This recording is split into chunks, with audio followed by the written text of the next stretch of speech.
Chapter 5:16. Ren-Ba-Chin gave everyone 3 days to consider.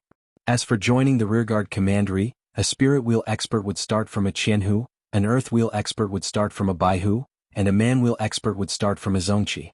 However, Ren-Ba-Chin gave the few small sects that had lost their pillar of support a Baihu. He gave them the opportunity. As for the future, if they didn't reach the earth wheel level, Baihu would be their upper limit. The upper limit of the earth wheel level would be a Jianghu. After settling the matter, Ren-Ba-Chin was satisfied with everyone's reaction. He went to look for the Empress and asked for a few more loyal winged cavalry warriors to form the foundation of his power on Earth.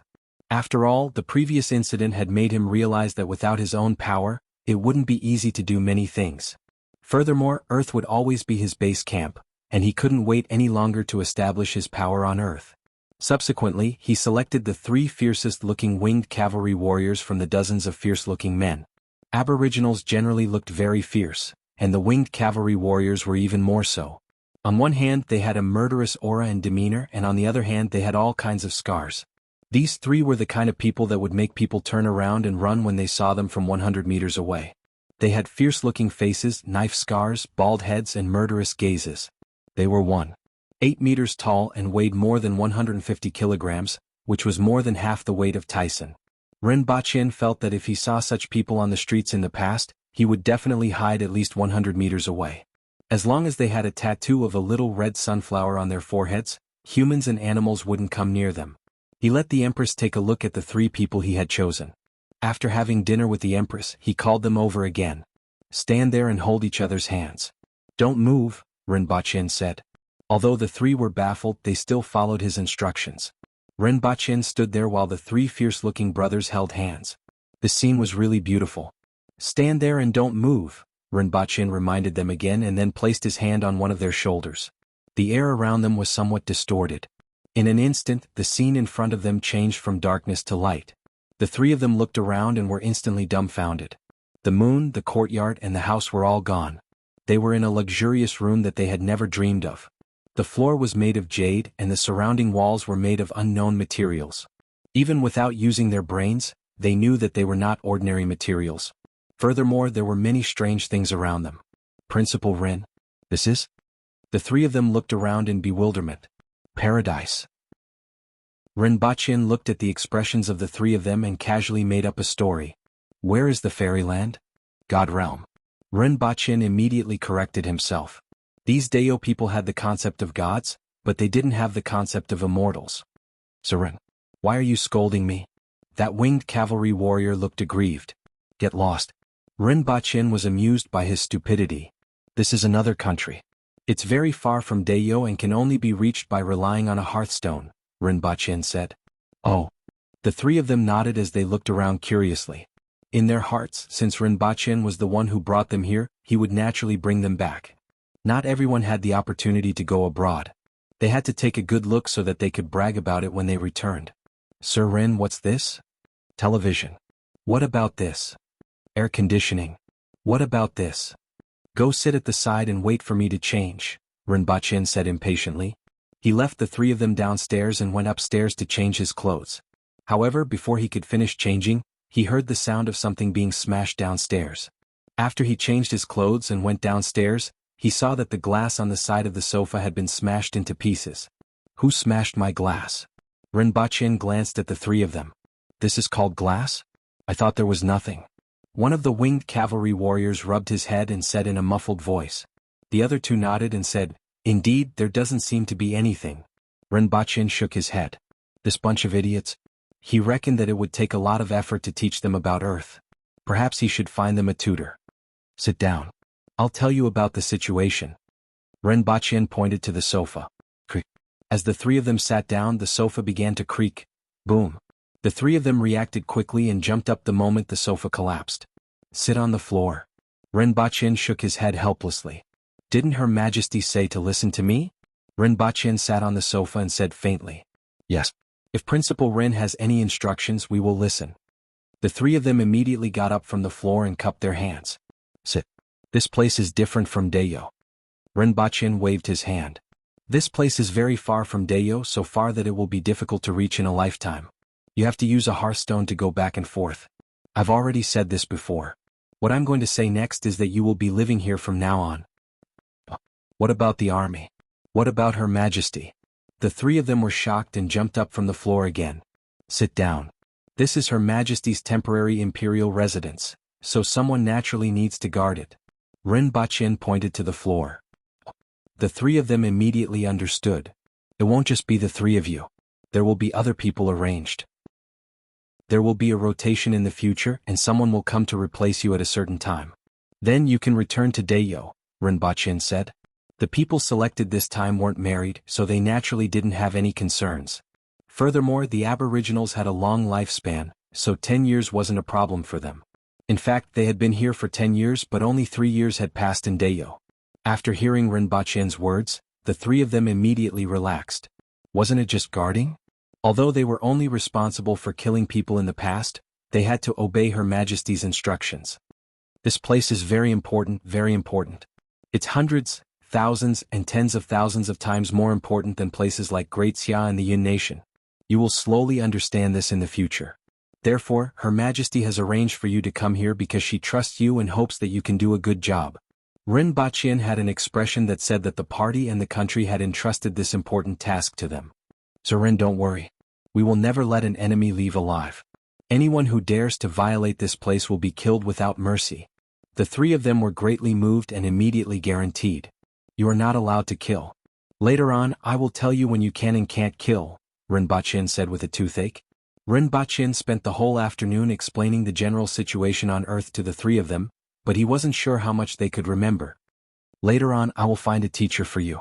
Remember, all you have to do is listen to what he says about this world. You are not allowed to answer any questions they ask about Dayo, Great Xia, the Yun Nation or the Qin Nation. If anyone inquires about this, let me know, Ren Baqin instructed. Understood. We are very tight-lipped. The three of them grinned. Ren Baqin nodded.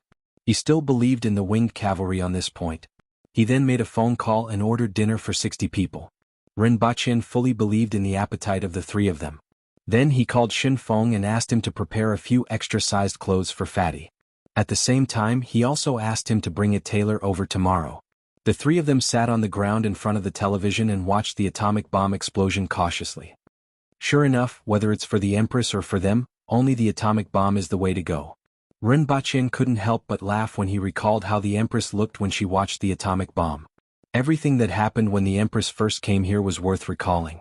Unfortunately, the Empress was becoming more and more like an otaku. The rest of the dinner was as Ren Baqin expected. The three of them almost licked the bottom of the plates clean, but they still looked like they hadn't had enough. The night passed, and Ren Baqin came down the next morning to see the three of them watching Transformers with great interest. They had already reached the 5th installment. Before going to bed last night, he taught them how to use the remote control to watch a movie and then chose Transformers for them. Sure enough, Transformers was a man's romance, and the three of them watched it with great interest the whole night. Of course, Ren Baqin reckoned that even if he showed them Happy Goat and Baldy Chong, they would probably watch it with great interest the whole night. Chapter 517. When Shin Feng entered the villa, she was obviously frightened by the three burly men sitting on the floor. They were bare-chested, wore tattered leather shorts, and had crisscross scars all over their bodies. She made the most feminine gesture that Ren Baqin had seen since he met her. She stepped back and wrapped her arms around herself. Although she was indeed a woman who looked like a man, Ren Baqin sized her up. Ren Baqin sized her up and said, "You don't have a chest. What's there to hide?" "Boss, you are too mean." Shin Feng glared at him fiercely. Good advice is unpleasant to the ear and good medicine is bitter. The truth is always unpleasant. Don't mind it, Ren Baqin said casually. Shin Feng glared at Ren Baqin again before asking, "They are? They are your colleagues and my bodyguards." "I recently discovered that Earth is too unsafe," Ren Baqin said, feeling a little conflicted. "Bodyguards?" Shin Feng glanced at the three people inside. Their faces were ferocious and their bodies were long. Their muscles were bulging and there were all sorts of scars on their bodies. The coldness in their eyes when they occasionally turned their heads would cause one's heart to shiver. No one would dare to make a move on such people if they just stood there. "Did you bring the plus-size clothes that I asked you to bring? Where's the tailor?" Ren Baqin asked. Shin Feng turned around and brought in a few bags on the ground outside the door. Following her was a woman who looked like a young married woman. She wasn't very beautiful, but she was graceful and revealed 2 dimples when she saw people. "Hello, I'm Jianghu from Jianghu Clothing," the young woman greeted. "Well, please make some clothes for the 3 of them." Rinpoche waved to the 3 people behind him. "Come over and let her measure you." Only then did Jianghu see that there were 3 men who looked like bears behind her. This gave her a fright and her eyes started to shine. When the 3 of them stood up, their muscles bulged like a dragon swimming under their skin. Coupled with their scars, they were full of deterrence. "Sir Ren, change the way you address me." Rinpoche turned his head and glanced at the 3 of them. "This way of addressing you sounds weird. Just call me?" Rinpoche pondered. The Empress was the boss, but what was he? Lady boss? "Call me second boss." Second boss. Although the 3 of them didn't know what that word meant, they still corrected themselves in time. "Who's the big boss?" Shenfeng asked even though she already knew the answer. "Second lady boss." Rinpoche answered without hesitation. "You really know how to beat around the bush." Shenfeng smiled. Rinpoche also felt that it was very complicated, but he had no choice. Shenfeng could directly address him as boss. If these 3 were to address him as boss, how would they address the Empress in the future? Lady boss. This title wasn't bad and Rinpoche really wanted to hear it. But they are easy to beat up. Stand properly. Let her measure you. Rinpoche pointed at the 3 of them as they stood there. Jianghu took out all kinds of tools from her bag and prepared to measure them. Rinpoche flipped through the clothes that Shenfeng had brought. They were wearing jeans with extra weight, an oversized jacket, and an oversized t-shirt with all kinds of patterns. If he hung a metal chain on each of them, they would immediately transform into hip-hop singers. Clothes for this body type usually have to be custom-made. It's already not bad to be able to buy these. Shenfeng hid beside Rinpoche and spoke while paying attention to the 3 burly men standing there. To her, these 3 people were full of deterrence. Moreover, she knew some things that ordinary people didn't, which made her extremely wary of these 3 people. However, she still asked, "Boss, where did you find these people?" "Well, a few days ago I went on a trip to the ravine and found a village. The people there are so poor that they can't eat and rely on primitive methods like hunting in the mountains to survive. The nation has said that those who get rich first will help the rest. The ancients also said that those who get rich will help the world. Seeing that their lives are so difficult, I recruited them to be my bodyguards. They look suitable. Even if they can't fight, it's good to put on an act to scare people." Rinpoche was full of nonsense. Shenfeng felt a toothache when she heard this. A village so poor that they can't eat? Introduce me to a place that I can guarantee that they will all be able to eat. Those who get rich first will help the rest? There's nothing wrong with this, but why does it sound so strange coming from your mouth? Also, these 3 people can't fight? I reckon that even a special forces soldier wouldn't be a match for the 3 of them. Just by looking at their murderous aura, one could tell what kind of people they were. "Hey, don't touch me, it's itchy. Do you see my fist that's as big as a casserole? Do you want to take a look?" One of the guards on the other side shouted, raising his fist with a look of displeasure. "You have to be meticulous and measure it bit by bit. Otherwise, if you mess it up, it will ruin the reputation of my shop. How did you train your muscles? You're so strong." The guard's voice sounded like he was squeezing water out of the last 2 sentences. This time, it was Rinpoche's turn to feel a toothache. He saw Jianghu touching here and there. "Why are you measuring people's chest muscles? Why are you touching my abdominal muscles?" That guard's face turned red. Then the 2 of them trembled together. That guard wanted to hit them, but Rinpoche ordered him not to move, so he trembled. "Jianghu, why are you trembling? Did you find him?" Rinpoche glared at Shenfeng with an unfriendly look. "Jianghu Clothing Factory is quite famous anyway. I thought you wanted to make clothes, so I specially found a famous tailor for you." Shenfeng coughed twice after finishing her sentence. Cough cough. "How much longer?" "I haven't finished measuring this one yet." "What's the hurry?" Jianghu said as she pinched that guard's back. "Quite perky." Jianghu clicked her tongue in admiration. "Stand still." Rinpoche saw that the guard's eyes were glowing fiercely and hurriedly said, "This lady, we aren't selling our bodies or our skills, so please conduct yourself with dignity." Rinpoche said, "It's inevitable that we'll touch each other when we're measuring clothes. I've never seen you guys so troublesome. A few grown men are afraid that I, a woman, will take advantage of you." Jianghu said, "I'm not afraid, I'm just taking advantage of you," Rinpoche muttered to himself. Today he had finally seen it for himself. If a woman became coquettish, then there was really nothing for a man to do. "However, you're really bold." This is a teddy and you still want to molest a Tibetan mastiff? Is this Jianghu really a tailor? Rinpoche glanced at Shinfeng again. Fortunately, after Rinpoche spoke, Jianghu finally restrained herself and conveniently took advantage of the three of them. It took her more than 10 minutes to measure their sizes. Even the thickness of the base of the thigh and the thickness of the ankle were measured. Rinpoche increasingly felt that this wasn't like a tailor's, but more like a physical examination. Mr. Rin, do you want to make a set? Many wealthy businessmen make clothes here, and my skills aren't any worse than those overseas. Jianghu looked at Rinpoche with glowing eyes. Forget it. Rinpoche waved his hand. Make 3 suits and 3 sets of sportswear for each of you. In addition, make another 30 sets of clothes of the same size. Rinpoche was prepared to bring a few winged cavalry warriors with similar figures next time. This way the size of the clothes wouldn't be too much of a problem and would save him some trouble. Shinfeng opened her mouth. Make another 30 sets? Bring another 10 people? In addition, find me a few cooks. They need to be able to cook in a big pot and have decent cooking skills. Let's start with 10 people. Rinpoche said, contact the developer and see if there are any houses for sale nearby. I remember that Wang Ji, who was previously investigated for economic crimes, has a villa nearby, right? How are we handling it now? With the addition of 10 winged cavalry warriors, this house was obviously not enough.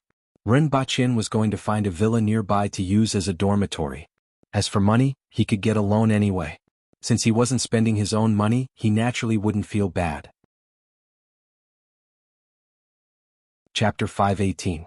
On the second day after the 3 winged cavalry warriors arrived on Earth, Shinfeng left in the morning. Rinpoche received a call from Yang Sen, which was naturally about these 3 people. This news had already reached the ears of some people in the upper echelons of the country. Everyone wanted to know what Rinpoche wanted to do. Earth is too dangerous. With a few people we can avoid what happened last time, Rinpoche said. That was just an accident, Yang Sen reiterated. The wreckage of the flying motorcycle has already been checked, and it should have malfunctioned. That car accident was also an accident, Rinpoche said faintly. Don't worry, I won't bring too many people, Rinpoche said. Not just these 3? Yang Sen immediately became alert. There will be a few more but not too many. There are so many people on Earth. Are we lacking a few dozen people? They are different. Don't worry, they are all the same. I will restrain them and abide by the law. I'm the most law-abiding person and so are my subordinates. In any case, it was a foregone conclusion that Rinpoche would bring people over. This incident also alerted the people in the upper echelons and made some people ponder. On the one hand, Rinpoche could bring people over. If he really brought a large number of experts, many people would feel uneasy. After all, these people were so strong that ordinary firearms were useless against them. In a city, such an expert's destructive power was no less than a small army. On the other hand, since he could bring people over so easily, could he also bring people over? Rinpoche previously said that it would be difficult, but it didn't seem like that at all. Perhaps there would be restrictions. Just seeing that he only brought 3 people, it was obvious that there would be restrictions. In other words, it could be done as long as it was within the limits. So what were these restrictions? Besides going through Rinpoche, was there any other way? Many people wanted to know the secrets here, but they didn't dare to risk angering Rinpoche at this time. After all, they had to rely on him in all aspects. Especially after he brought people over, it became more troublesome to deal with. They must be checked for diseases. As you know, different environments have different strains of bacteria, which may have a great impact on Earth. Are there any new diseases related to me now? Rinpoche asked casually. After such a long time, whether it was a disease from Earth or that world, there had never been a spread between the 2 worlds. After chatting with Yang Sen for a while, Rinpoche finally agreed to give the 3 of them a test. It was the same as bringing pets from abroad back to China, and they needed to go through inspection and quarantine. However, Rinpoche believed that Yang Sen wanted to conduct a physical examination on the 3 of them. And the facts proved that what he thought was right. The quarantine was conducted at the laboratory of the Messier 87 department. Rinpoche brought the 3 of them, who couldn't take their eyes off everything, to the Messier 87 department for a full 5 hours of various examinations. While Rinpoche and Yang Sen were chatting at the side, the 3 of them injured more than 10 so-called quarantine officers. The one who suffered the most serious injury had a small portion of his bones broken, and this was under the circumstance that they were being lenient. The reason was that someone had touched their balls. A black off-road vehicle was parked a few hundred meters away. Two men in it used binoculars to look at a villa in front of them. In front of the villa were three bears who were wearing baggy sweatpants and were bare-chested, revealing their muscles and scars. One of the three men was lifting a black car and exercising up and down, while the other two were sparring. Within the range of their sparring, it was as if an excavator had passed by. The lawn was almost completely gone and mud was flying everywhere. This extremely mysterious scene gave the two of them a headache. "Are all the people in the blessed enclave like this?" one of them asked. "I don't think so. It is said that there are also civilians there," the other man replied. "I always feel that this scene is like an alien invasion of Earth." "Seriously speaking, it is. Aren't there aliens everywhere outside of Earth?"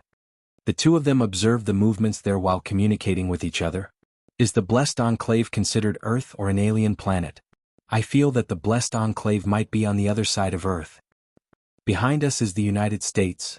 Rinpoche stayed on Earth for 4 days and finally made arrangements for the three of them. At the very least, he taught them some things that they had to abide by. For example, they weren't allowed to kill people. If an outsider wanted to know the purpose of their visit, they weren't allowed to hit Shin Feng, the chef, the cleaner, the food delivery man, or the police. It was really difficult for them to understand who they could and couldn't hit in a short period of time.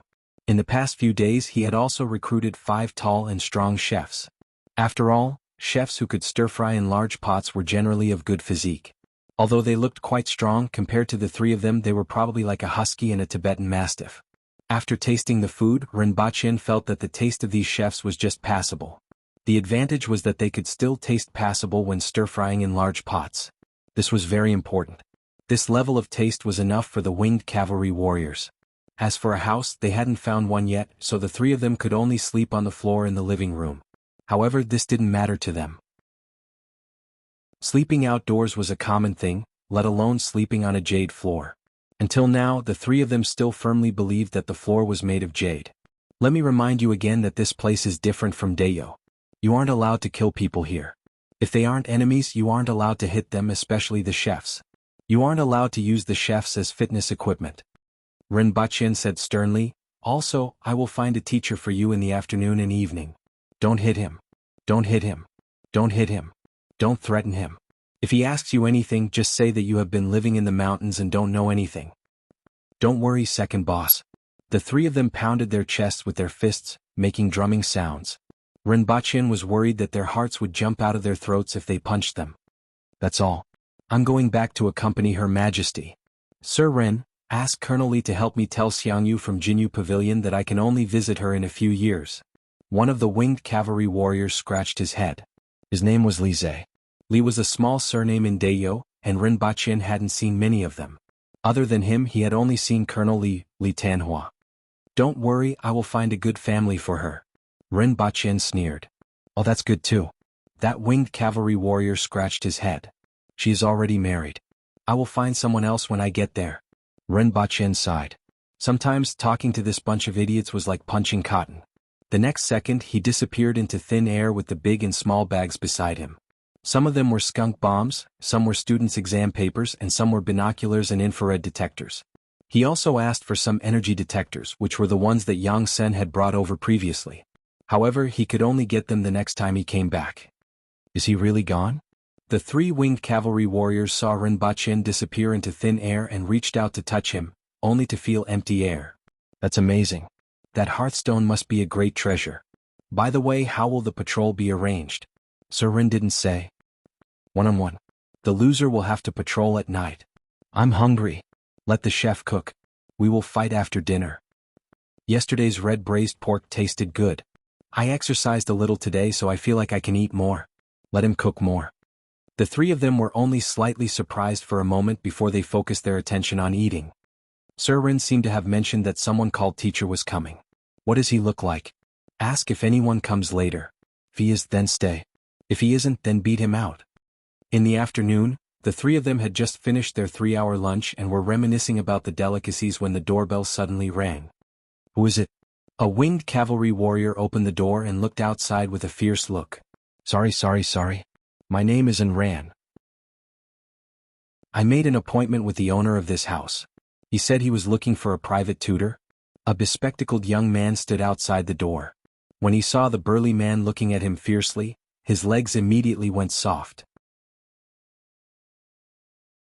Chapter 519. When Ren Baqin returned to Dayo, the first thing he did was to put up a bounty notice. Su Qing, surnamed B, identity unknown. One day after drinking outside the city, he saw a cow and chased her. After being discovered, he panicked and fled. This person is wretched, corrupt, and guilty of the most heinous crimes. If anyone in the know reports and verifies the case, he will be rewarded with 100 taels of silver. There was a portrait of Su Qing attached. Although it didn't look like him, it was enough. Ren Baqin took out the notice and handed it to Zhuo Leng, who was also the nephew of Lingshan sect's Wucheng. Although there weren't many tasks assigned to them these days, Ren Baqin felt that this person was quite smart and handled matters appropriately. Get someone to make a few copies and post them on the city gates of each city, Ren Baqin said. Yes. Wucheng scanned it with his eyes, didn't ask anything and left. He naturally knew about Su Qing's identity, but he didn't know about the collusion between Su Qing and Ren Baqin. It was normal for Ren Baqin to issue a bounty to arrest the envoy of Great Xia. However, this crime was really disgusting.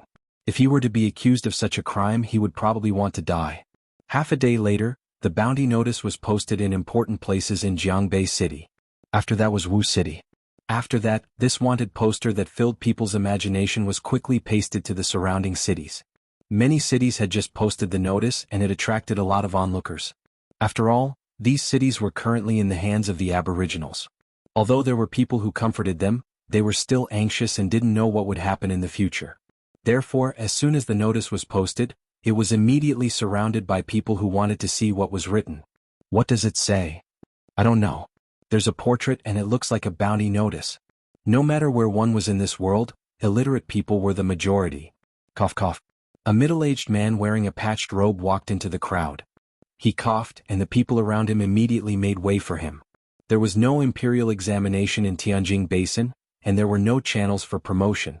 As a result, scholars weren't very respected, and many people couldn't bear to see them studying at home every day. However, whenever this happened, it was their turn to show their skills. Mr. Jing, what does it say? Many people behind him asked.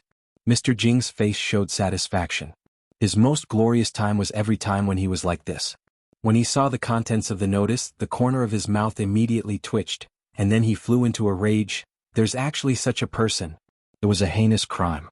This kind of person deserves to die. What did he say? Everyone was curious. Damn it. Mr. Jing cursed again before reading the contents of the notice. The crowd immediately burst into an uproar. No way. Is that true? I've heard of it. It happened in Jiaozi village. A young man in the village was discovered. What happened next? Someone immediately asked. Then he disappeared. I don't know where he went. With this opening, the atmosphere became even more lively. For a moment, everyone forgot about the Aboriginals taking over and what they should do in the future. Instead, they began to discuss this matter excitedly. 2 days after Ren Baqin handed the notice to Zhuo Leng, he gathered the people from all the sects again. Everyone, what's your decision? Ren Baqin sat at the head of the table and leisurely looked at everyone while holding a cup of iced Coke.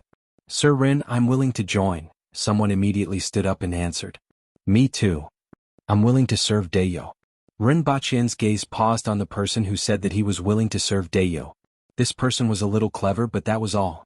However, it was impossible for everyone in this world to be smart. If everyone was like an old monster, he wouldn't be able to survive.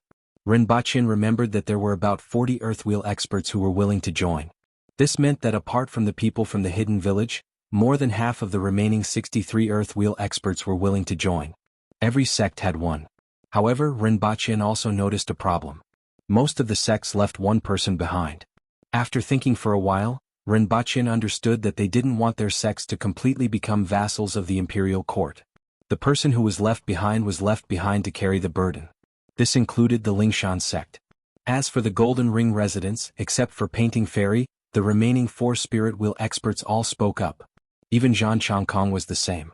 It seemed like the Golden Ring residents was really determined. As for those Man Wheel experts who had lost their chief and elders, they naturally wouldn't give up this opportunity. Ren Baqin looked at Qingyun's sword and Zhuo Cheng, who both closed their eyes and remained silent. That's it then. Those who joined the rearguard commandery can stay. The rest can go back first, Ren Baqin said faintly.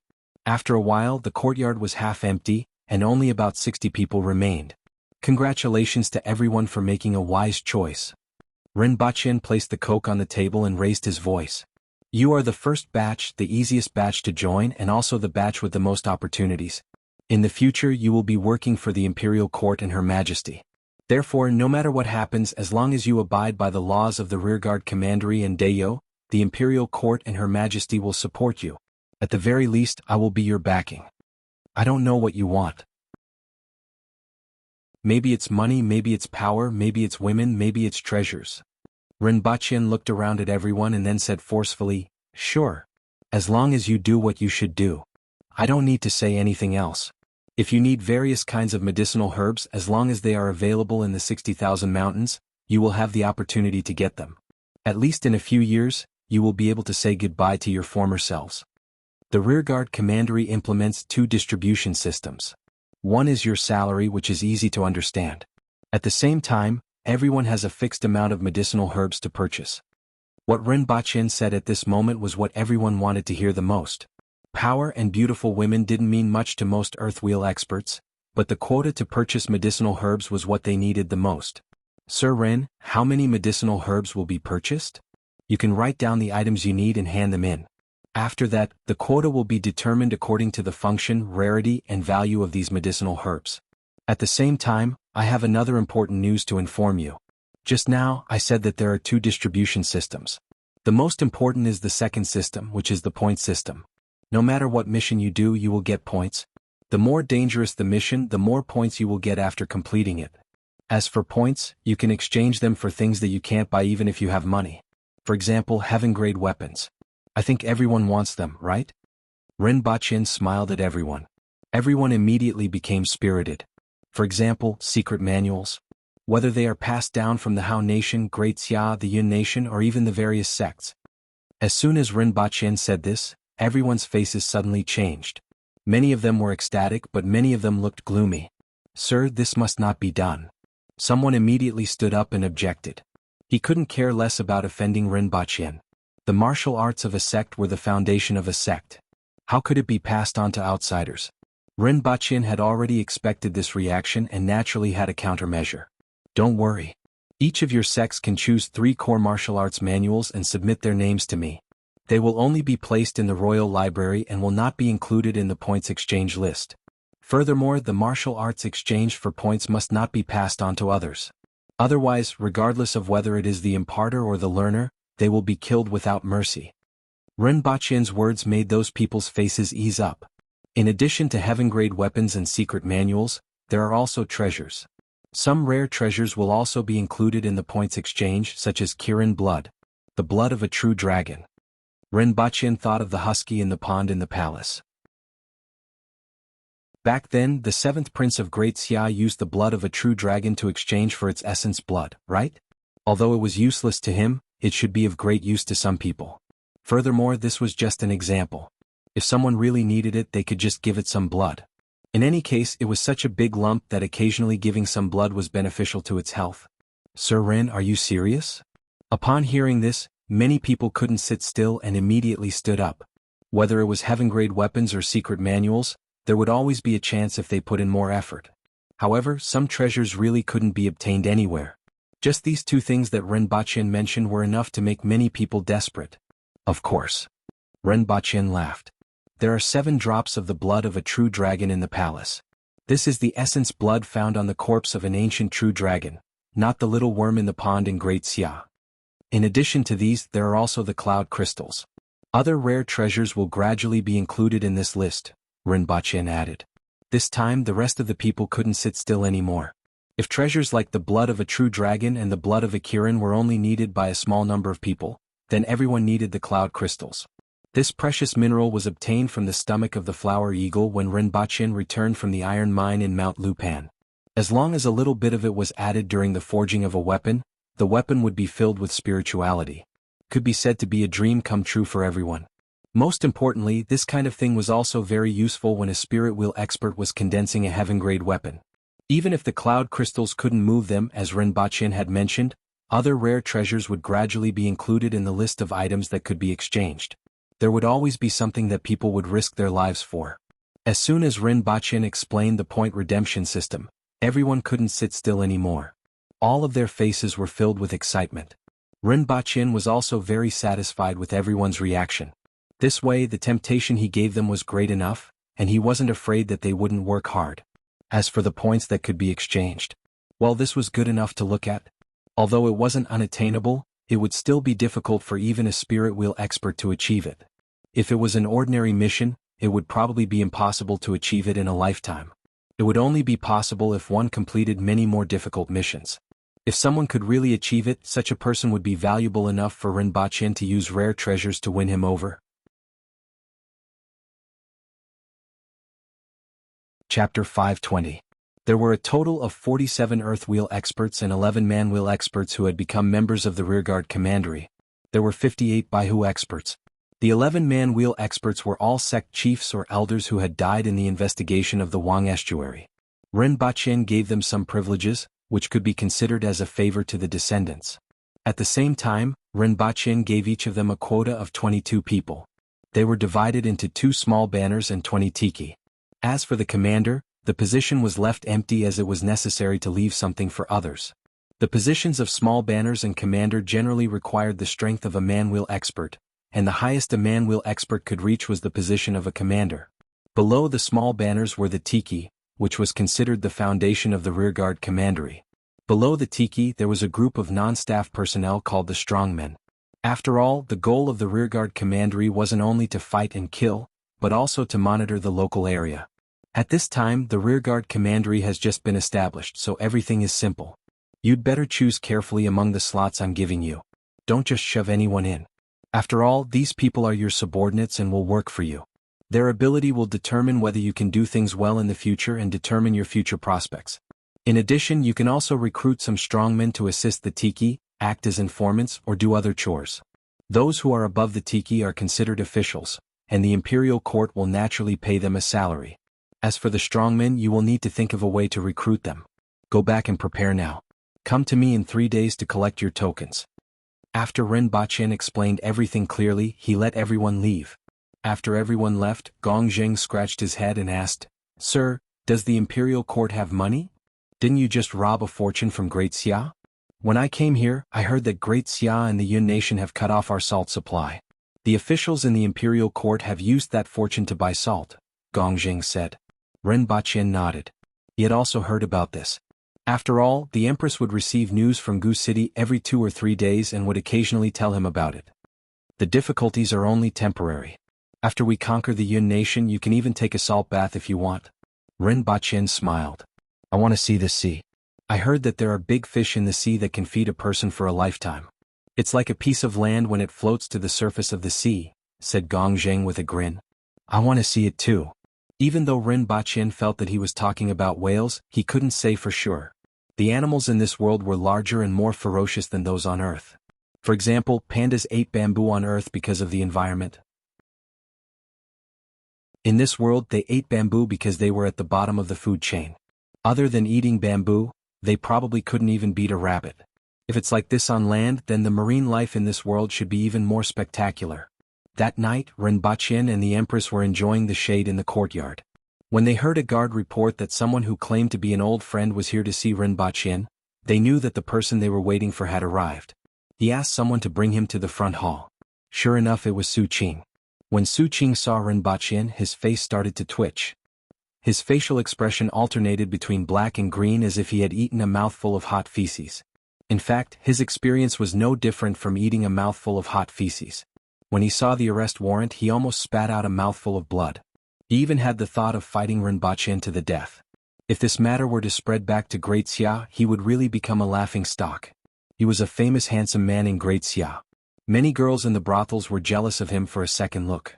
At this moment, he had become a pervert who had sex with a cow after drinking indeyo. Even if others didn't believe it, they would definitely use this matter to mock him. It was simply too vicious to destroy someone's reputation. After staring at Rinpoche for a long time, he saw that he was still drinking tea, as if nothing had happened. Finally, like a resentful wife, he complained, "Sir Rin, why do you have to do this? You forgot to leave your contact information last time," Rinpoche said unhurriedly. Rinpoche said unhurriedly, "Look, you appeared in front of me so quickly. This means that this method is quite effective. Speaking of this matter, Su Qing's face twitched even more. After a long while, he sighed and said, "You have seen the person. Tear down those arrest warrants." Then he asked, "What exactly do you want from me?" "Send some things to the palace of Great Xia," Rinpoche said faintly. Su Qing's expression immediately became serious. "I do have a few people in the palace, but they can't do much. Their main job is to gather information. The power in the Great Xia Dynasty Palace is much stronger than you think. It's not that serious. Just help me put a few small things in the palace. You can put them anywhere, such as in the garden or in the grass." "What are you going to do?" "Come look at this thing." Rinpoche picked up a gray cylindrical object on the table and said. It was green and had been sprayed with camouflage patterns. There was a safety switch on it. Since it didn't need to explode, the outer shell was made of ordinary aluminum. "Is this the kind you used in the north?" "I've said it's useless. It can be used against ordinary people, but it's useless against experts," Su Qing said immediately after taking a look. "It's not what you think." Rinpoche knew that Su Qing had misunderstood and thought that he was holding a grenade. "It's not easy to plant people in the palace. I won't let them take risks easily.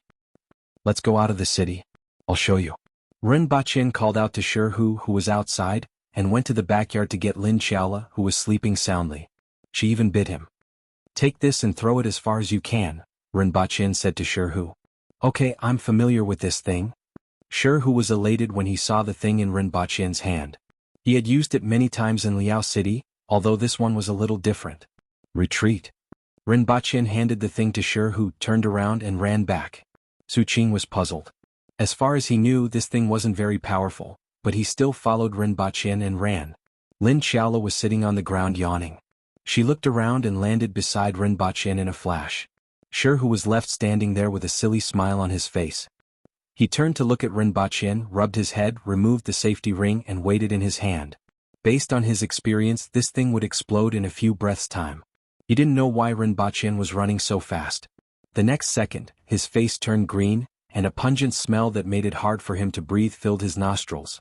His chest and head felt as if they had been hit by a sledgehammer, causing him to see stars. He couldn't even breathe and his lungs felt like they were being squeezed tightly.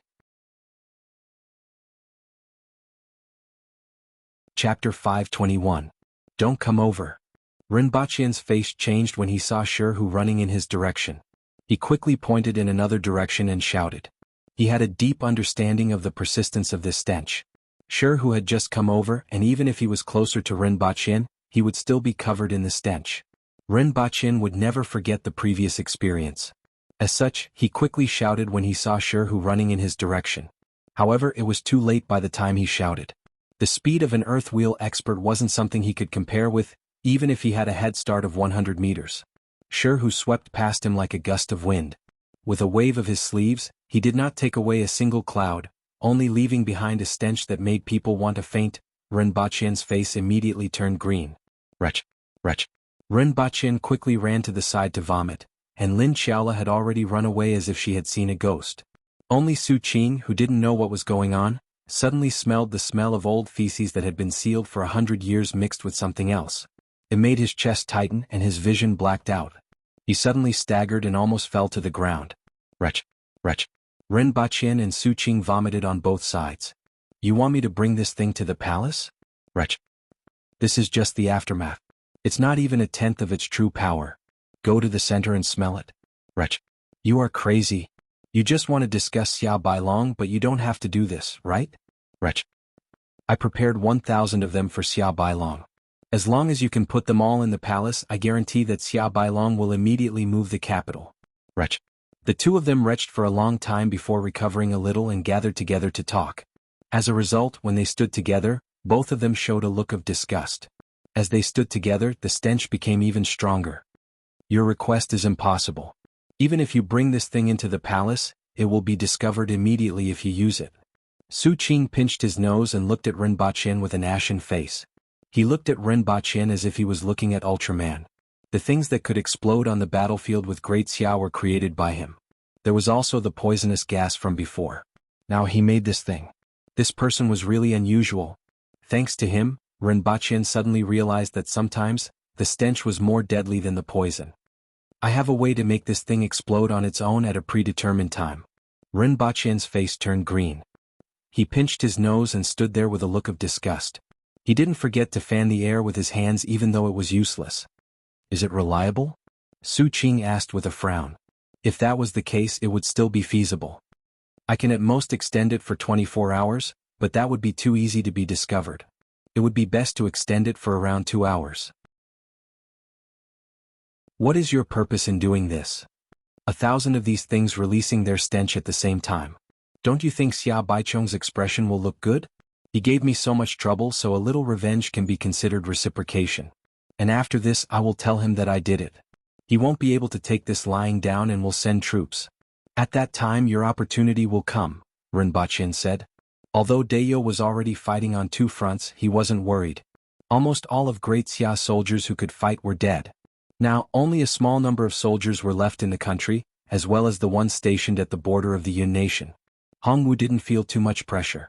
As for recruiting and training new soldiers in Great Xia, the Yun nation would probably have become the Yun Protectorate by then. He had enough confidence in the brains and combat power of the aboriginals. The two were complete opposites. The only thing he needed to worry about was rations. Su Qing pondered for a moment, nodded and said, "Give me the things. I can't guarantee that all of them will be useful. 1,000 of them is too much, and it will be difficult to transport them into Great Xia's palace. However, I should be able to transport some of them. Come and collect them in 3 days and I will give them to you. These things can only be stored for half a year. After that, they will be leaked. I hope you can get them as soon as possible," Rinpoche said. He reached a consensus with Su Qing after a few words. Rinpoche could take revenge and Su Qing could also get the opportunity he wanted.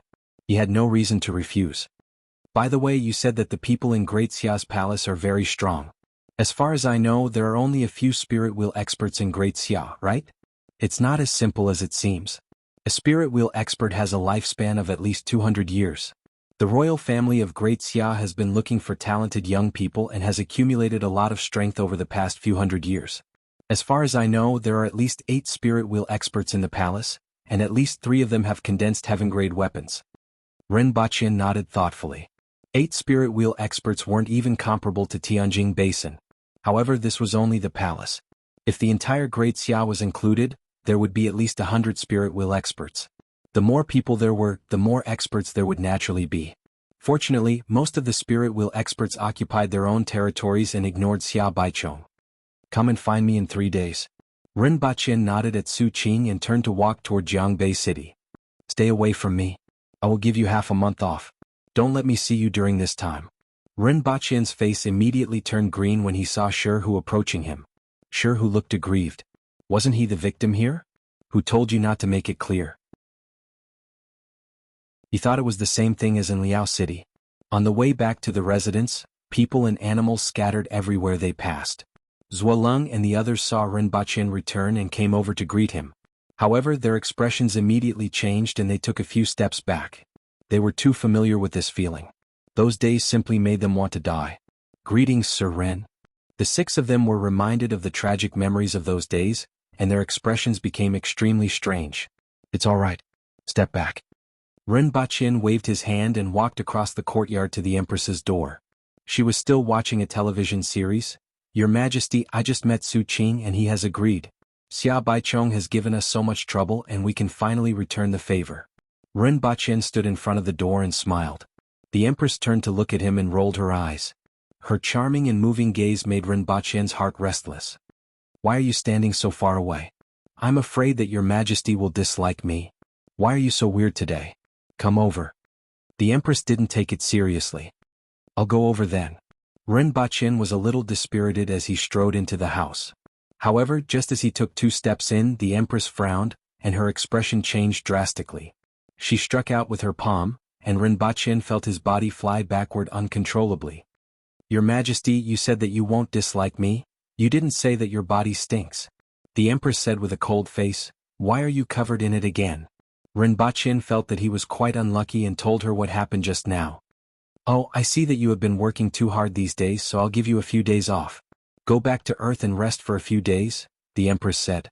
Rinpoche was speechless. Retribution came quickly. He had just given Shihu a day off, and the Empress immediately gave him one. "Your Majesty, have a good rest." Rinpoche looked at the Empress resentfully, went out, and called 3 winged cavalry warriors to stand there. He ordered them not to move and brought them back to earth with him. I'm a little bee flying among the flowers. Pop. Boom. As soon as Rinpoche returned to earth, he heard noises coming from nearby. He turned around and saw 3 winged cavalry warriors playing a finger-guessing game. One of them slapped someone and the other was plastered to the wall. What are you doing? Rinpoche's face darkened. Hello, lady boss. The 3 of them immediately stood up and bowed. Chapter 522. Shinfeng. Rinpoche gritted his teeth when he heard the name of the culprit. This B** starred. She was the one who taught the lady boss. She was also the one who taught the finger-guessing game. Although Rinpoche was well aware of her identity, she was a little too daring. Of course, Rinpoche had sufficient reason to believe that if he fired her and found another assistant, it would still be someone from the nation. Perhaps he should go abroad and find a Chinese person. Rinpoche thought about it and asked, "Did I say anything that I shouldn't?" No. The 3 of them turned around at the same time. Rinpoche was a little doubtful whether they knew what he had said, but he didn't ask any further after hearing their reply.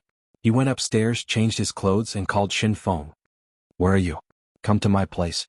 Rinpoche's voice was very calm, and he couldn't tell whether he was happy or angry. However, he was still somewhat dissatisfied with Shinfeng.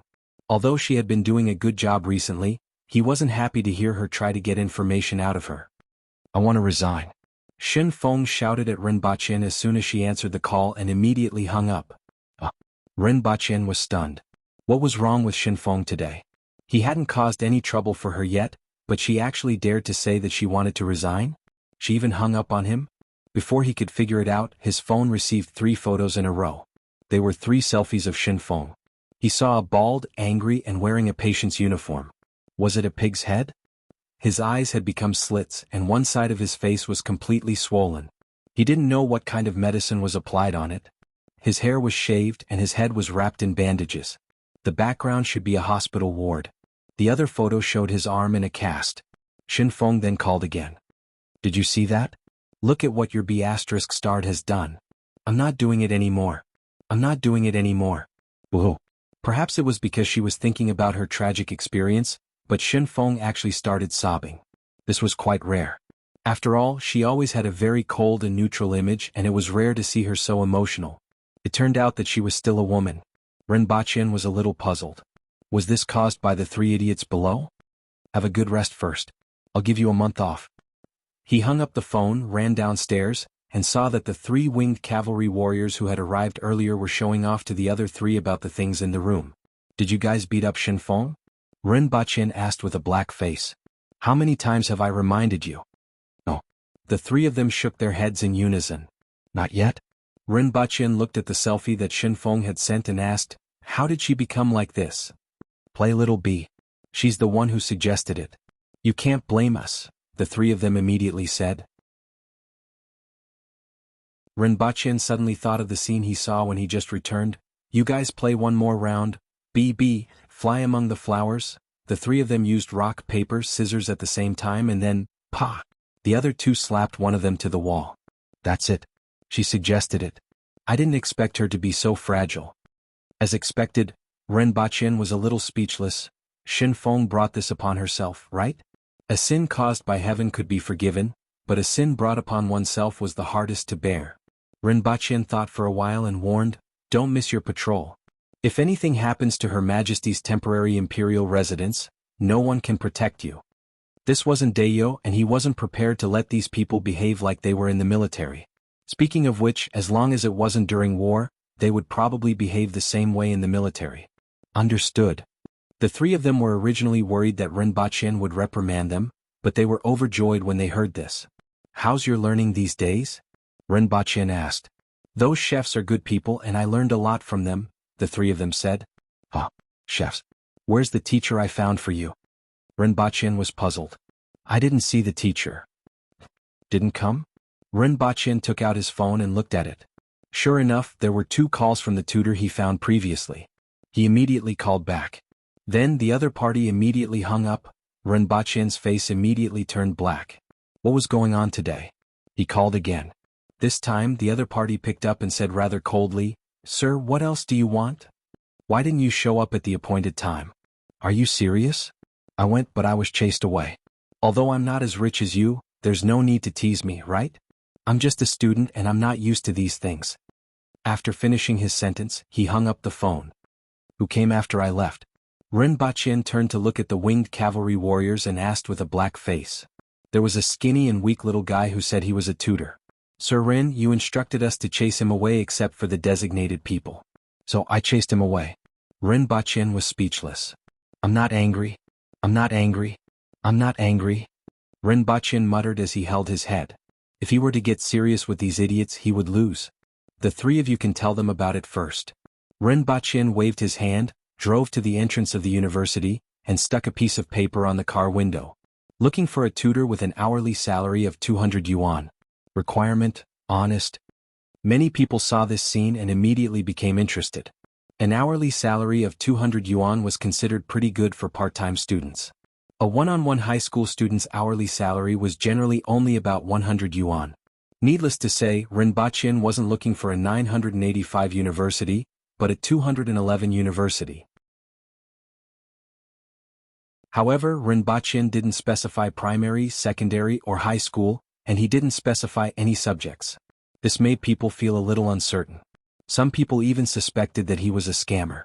After all, most of the things that seemed to be very advantageous were actually scams. After a long time, a bespectacled, plainly dressed boy who looked a little thin and weak walked over and knocked on the car window. "Excuse me, what kind of tutor are you looking for?" the boy asked.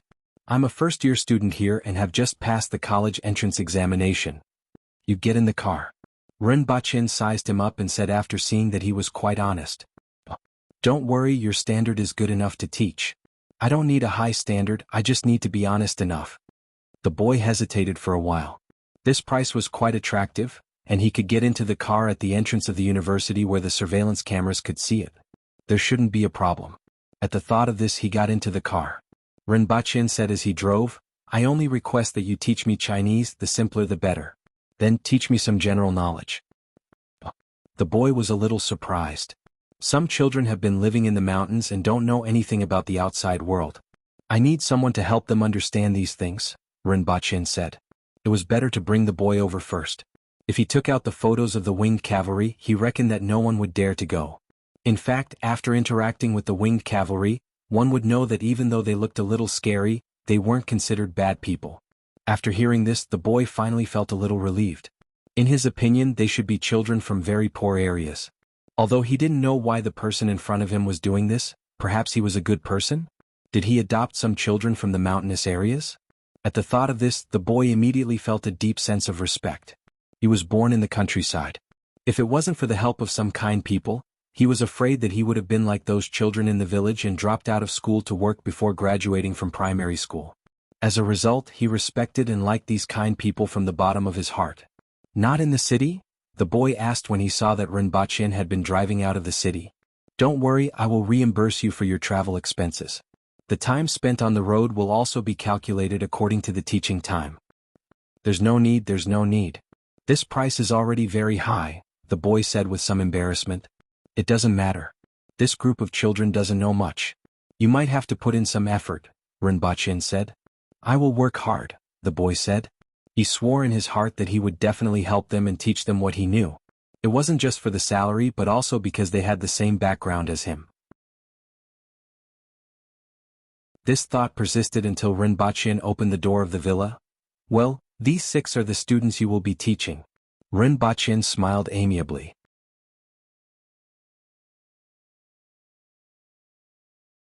Chapter 523. "Sir, I'm afraid I can't do this job." The boy trembled as he looked at the 6 burly men in front of him. They were 1.8 meters tall, more than half a head taller than Renjie and more than twice as wide as him. They stood in front of him like a wall. Also, their bald heads, ferocious faces, and cold gazes didn't look like good people in any way. The most important thing was the crisscrossing scars on their bodies. "You're telling me that they're children from the mountains? How are they like children from the mountains? How are they like children from the mountains? How are they like children? Even the legendary gangs aren't this scary, right? Are they bandits? How should I address you?" Ren Baqin asked with a smile. "Dingjia. Sir, I don't have money. My family is from the countryside, and our family doesn't earn more than 10,000 yuan a year. Ding Jie looked like he was about to cry, and trembled. Don't be afraid. They are good children and very straightforward. It's their parents' fault that they look like this, not them. Don't judge a book by its cover, right? Ren Baqin said kindly. But they really aren't children. Just treat them like children. Ren Baqin said decisively. I can't do it. I feel like I'm the child. Ding Jie clung to the door and shivered like a quail being targeted by a pack of wolves. However, Ren Baqin had already closed the door before he could do so. He now felt that he was really unlucky today. Previously, he thought that the smiling young man beside him was a good person worthy of respect. Now he just wanted to give him back his respect. Let him go while you're at it. 300 yuan an hour. Don't worry, we are all decent people. I'm also a state employee and have a certificate. These people have been living in the mountains and are all hunters. The scars on their bodies are from hunting, and they would starve to death if they didn't hunt. They know very little about the outside world, and I don't have that much time to teach them, so I found a teacher for them. The country has said that those who get rich first will lead those who get rich later. At least spiritually, you are the first to get rich, so you need to lead those who haven't gotten rich yet. Ren Baqin continued to smile and even took the initiative to increase the salary by 100 yuan. Ding Jie was struggling between the high salary of 300 yuan per hour and the threat of the bandits in front of him. 300 yuan an hour and only 3 hours a day. That would be 10,000 yuan a month, which was equivalent to his family's annual income. For him, this amount of money was enough to change the fate of his family. I don't do anything illegal, Ding Jie said cautiously. Don't worry. We are all decent people. I'm a government employee. Do you want to see my proof of employment? Ren Baqin smiled. Yes. Ren Baqin's mouth twitched. This child really had no EQ. However, this child was rather honest and didn't have any schemes. It would be a good idea to let him teach these winged cavalry warriors. He would be much better than the others. Have a seat first. Ren Baqin pointed at the sofa and went upstairs to get his ID. When he came down, he found Ding Jie sitting there awkwardly with his hands on his lap and his head almost burrowing into his pants. In front of him, there were 6 burly men staring at him with wide eyes. Well, don't worry. They just look scary. You don't have to be so restrained. Ren Baqin threw the ID on the table. Ding Jie looked at the contents of the ID, looked at Ren Baqin and carefully examined the ID. In the end, he couldn't distinguish whether it was real or fake, but he was more or less relieved. It was about the size of a fingernail. He will be your teacher from now on and will be responsible for teaching you some basic knowledge. If you don't understand anything, you can ask him. Remember to respect him. Don't beat him, scold him, threaten him, or use him as fitness equipment. Ren Baqin said to the 6 winged cavalry warriors. However, Ding Jie trembled with every sentence he said. He was constantly doubting whether his decision was right or wrong. Got it, lady boss. Got it, Sir Ren. The 6 men became 2 voices. Call me second boss. Ren Baqin's face darkened. Whoever calls me lady boss again, I will strip him naked and hang him on the flagpole. You can start now. You can come whenever you have time, Ren Baqin said to Ding Jie. As for the money, I will transfer 35,000 yuan to you first. 30,000 yuan will be your tuition fee for 100 hours, and 5,000 yuan will be your travel expenses during this period. Ren Baqin wasn't worried that Ding Jie would run away after taking the money. He didn't have the guts. It didn't matter if he had the guts. Ren Baqin would show him what it meant to rule the country by law. Ren Baqin asked for Ding Jie's WeChat number, transferred the money and went upstairs. After a while, he came down and found that Ding Jie had adjusted his emotions and was resisting his fear to ask the winged cavalry warriors. At the very least, he wanted to know what these people knew. His conclusion was that this group of people really didn't know anything. As expected, this group of people came from a mountain village that had no contact with the outside world and made a living by hunting. Regardless of whether it was true or not, he could only tell himself that it was true. After staying in the villa for 3 hours, he got up and bade farewell when the sky was getting dark. Since Ren Baqin had already transferred the money to him, it wasn't difficult to book a taxi. However, he still walked down the mountain to take the bus and tried to save every cent. Ding Jie, you found a part-time tutor? 200 yuan an hour? How is it?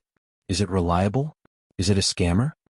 Ding Jie was questioned by a few of his roommates when he returned to the dormitory. After all, 200 yuan an hour wasn't a small amount for students. In fact, many people saw it at that time, but many of them felt that it was a scammer. In the end, Ding Jie was the first to ask and it actually succeeded. After Ding Jie left, there were even more people who believed that he was a scammer who specialized in scamming rural students who didn't know anything. As a result, there were people who questioned him the moment he returned. Some of them were kind, but there were also people who were waiting to see him make a fool of himself. Ding Jie didn't mention anything about increasing the salary to 300 yuan an hour. He just squeezed out a smile and said, "It's quite reliable." He thought to himself that it would be better if those people looked like normal people.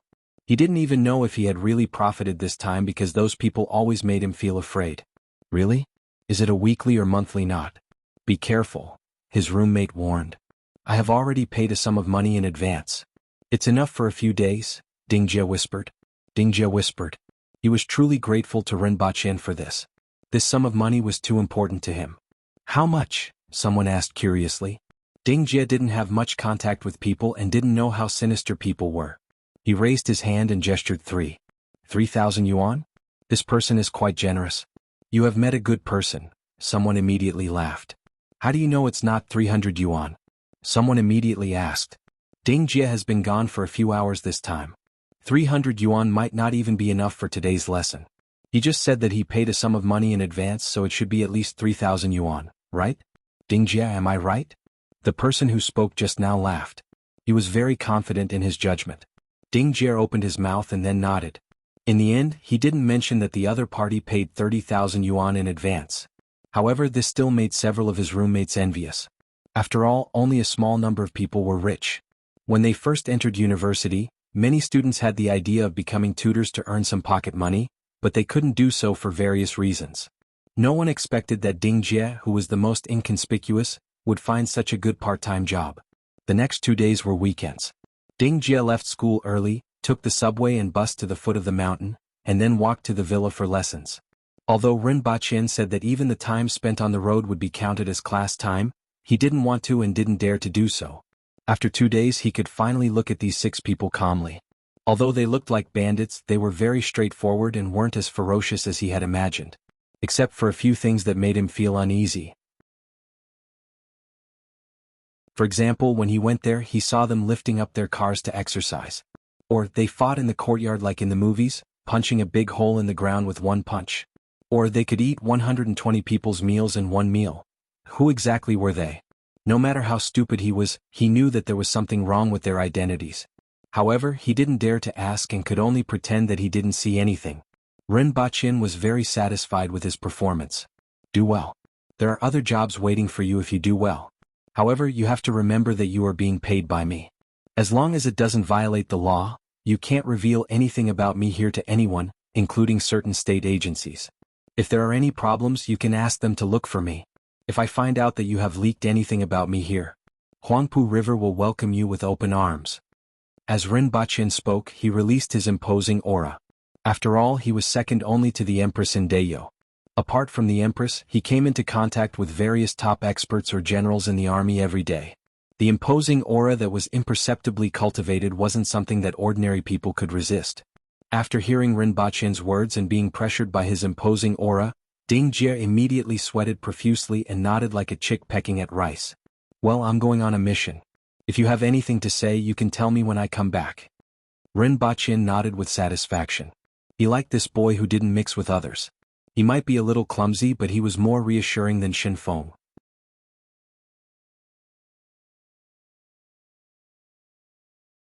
Chapter 524. There's no more wine. One of the winged cavalry warriors pondered. There's no more wine. Another person tipped the bottle down, and a drop of wine dripped from the bottle. We could have drunk for a few more days. The 3 winged cavalry warriors looked at the 3 people opposite them. This wine was originally enough for 3 people to drink for a few days, but now that there were 6 of them, it was immediately gone. Did you bring money? The 3 of them rummaged through their pockets and pulled out a handful of silver fragments. Can it be used? I think they use another kind of money here. I've seen them take it out before. What should we do? Shall we go to the back of the mountain to hunt some prey to exchange for wine? There isn't anything big on this mountain. I have already circled around. The winged cavalry warrior who had arrived earlier had a solemn look on his face. The 6 of them stared at each other for a long time. Find someone to borrow it from. We'll return it to him after we get his salary. The next day was Wednesday. Ding Jie had no classes in the afternoon, so he went to the villa again. As soon as he entered the house, he was surrounded by 6 people. What for? Ding Jie said in a trembling voice as he looked at the 6 brown bears with ferocious eyes around him. There's no more wine. I didn't either. As soon as Ding Jie finished speaking, he felt the air around him turn colder. I'll go buy it. Ding Jie said with a long face. I'll pay you back when I get my pay. The 6 of them said. After all, it was not good to rob this bean sprout's money. It felt like they were robbing a child's candy. After a while, drink. I don't know how to drink. I'll drink. Ding Jie put on a long face and drank a third of the cup in one gulp. He immediately felt as if a knife had slashed across his throat. Then, his stomach was filled with heat, causing his face to immediately turn red. Little B. How do we play? I see. The 6 men whispered to each other for a long time before their gazes landed on Ding Jie again. No. I really don't. You guys play. I'm sorry, I'll play. Ding Jie pulled a long face. What did I do wrong? I'm a tutor. I'm not here to buy wine for you, nor am I here to drink with you. Didn't we agree not to threaten teachers? 2 little bees, flying among the flowers, flying, fly, pop. One of them flew out and slammed heavily into the wall. Bang. The whole house was shaking. Ding Jie's face turned green when he saw this. His dizzy mind immediately sobered up and he said in a trembling voice, Can I stop playing? Don't worry, you are so fragile, I will be gentler. The winged cavalry beside him comforted him. Ding Jie, is it the difference between dying without an intact corpse and having an intact corpse? Do you want to beat me to death? How can a real man be so timid? Another winged cavalry warrior grinned, and the scar on his face became even more hideous. But I'm really scared. I'm different from you guys, 2 little bees, flying among the flowers, flying, pop, bang. Ding Jie was trembling like a quail. By the time the sky turned dark, the faces of the 6 winged cavalry warriors were swollen like pigs. Miraculously, Ding Jie was unscathed. Brat, you're awesome. One of the winged cavalry warriors laughed heartily and patted Rinpoche's shoulder, almost knocking him into the ground. Not bad, not bad. I didn't drink your wine for nothing today. Tomorrow I will teach you a set of boxing techniques. It's the most powerful boxing technique in our village. Everyone practices it and it will make the neighboring village jump up and down. Ding Jie was still a little dizzy when he left the villa. When the wind blew, he felt even more dizzy. However, the joy of surviving a calamity still filled his heart. Someone is going to teach me boxing techniques? He was looking forward to it and wondered if he could become as powerful as those people. When he reached the foot of the mountain, 2 people got out of a black off-road vehicle and carried him into the vehicle. He then fell into a deep sleep. When he woke up, he found himself in a room. The surrounding environment was already pretty good for him. To others, it was just an ordinary room decoration in a motel. He turned his head and saw a man and a woman sitting beside him. They were both in their 40s. You're awake? You are? We're from the National Security Agency. Please assist in the investigation. Upon hearing about the National Security Agency, Ding Jie felt as if he had been struck by lightning. A wave of fear gripped his heart, making him almost unable to think. Seeing his expression, the 2 of them calmed down. This kid was easy to deal with. I didn't do anything illegal, Ding Jie said with difficulty. We have to ask to know whether you did or did not. Tell us about the villa on the mountain, the one you went into. Why were you there? Ding Jie almost cried when he heard this. It was indeed because of the group of people on the mountain. Wasn't that guy surnamed Ren a citizen of the country? Could he be lying to him with a fake certificate? Give me a glass of water first, Ding Jie whispered. After drinking half a glass of water and feeling a little better, he told them about being a home tutor. What have they been saying these days? Tell us what you know. If I tell you, will you arrest them? Ding Jie asked carefully. No, but we need to know something, the man said. Then I can't say. Ding Jie immediately shook his head. Ding Jie's reaction stunned the 2 of them. Did he threaten you? Ding Jie nodded vigorously. We are citizens of the country. We can protect you. Ding Jie shook his head again. Do you think the country can't protect you? Ding Jie shook his head. Then what are you afraid of? Do you think we can't protect you? Ding Jie nodded heavily. The 2 of them were speechless. Does your family know that you are so honest? If you don't tell us, we can arrest you. The man put on a stern expression. If possible, he didn't want to do this. After all, he still hoped to get the other party's help. However, this guy was too funny. Ding Jie trembled, but after thinking about what that person said, he mustered up his courage and said, "He said his name is Ren Baqian. If you need anything you can look for him. Miss Qing Yuan, where's Her Majesty?" Ren Baqian had just returned to Dayo and went to the Empress's room to greet her, but she wasn't there. Her Majesty drank some wine just now and said she was bored. She went out for a walk, Qing Yuan said while wiping the table. How long has she been gone? Ren Baqian nodded and threw a bag of white rabbit creamy candy to her. Less than 4 hours, Qing Yuan said with a smile. Get someone to inform me when Her Majesty returns. Ren Baqian smiled and left. In the past, there were always various dramas of emperors wanting to leave the palace and various ministers admonishing them. This didn't exist for the Empress. As long as she didn't go to the Great Xia Palace for a walk, it was fine. With the Empress's strength, as long as she didn't run into an enemy encirclement, no one in Tianjin Basin could do anything to her. In everyone's opinion, the Empress was bored and wandering around the city or not far from it. However, at this moment, the Empress was holding a bottle of wine and standing at the foot of a mountain in the distance. In front of her was a winding mountain road that wasn't considered steep. The mountain road was about 3 meters wide and had been excavated for many years. After passing through this winding mountain road, there was a vast expanse of open space in front of her. 3 surging rivers were lying on the ground like 3 huge dragons sleeping soundly. This was the origin of the name Wang Estuary. Back then, when the Hao nation was powerful and prosperous, many literati left their writings here. The Empress looked at the mountains in front of her, drank a mouthful of wine and floated like a fairy. Ren Baqian's movements were too slow. After staying in Tianjin Basin for too long, she wanted to return to the palace.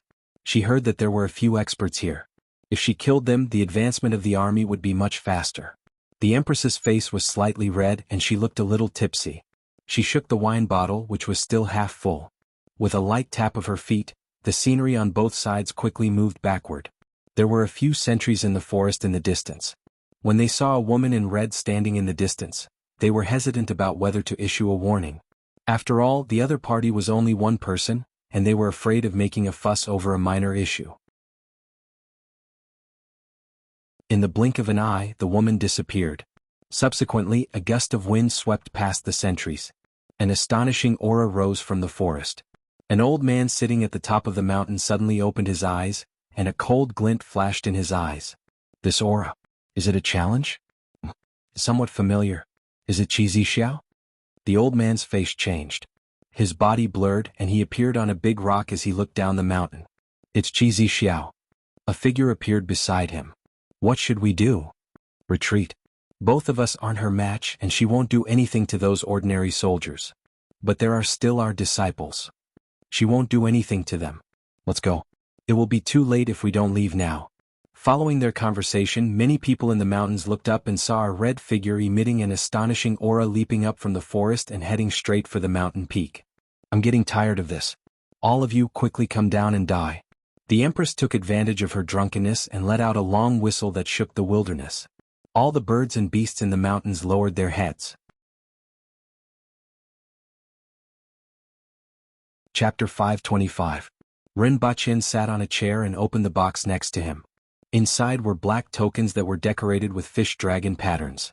On the front were 3 blood-red words, Rearguard Commandery, and 2 red words, Baihu were written on the back.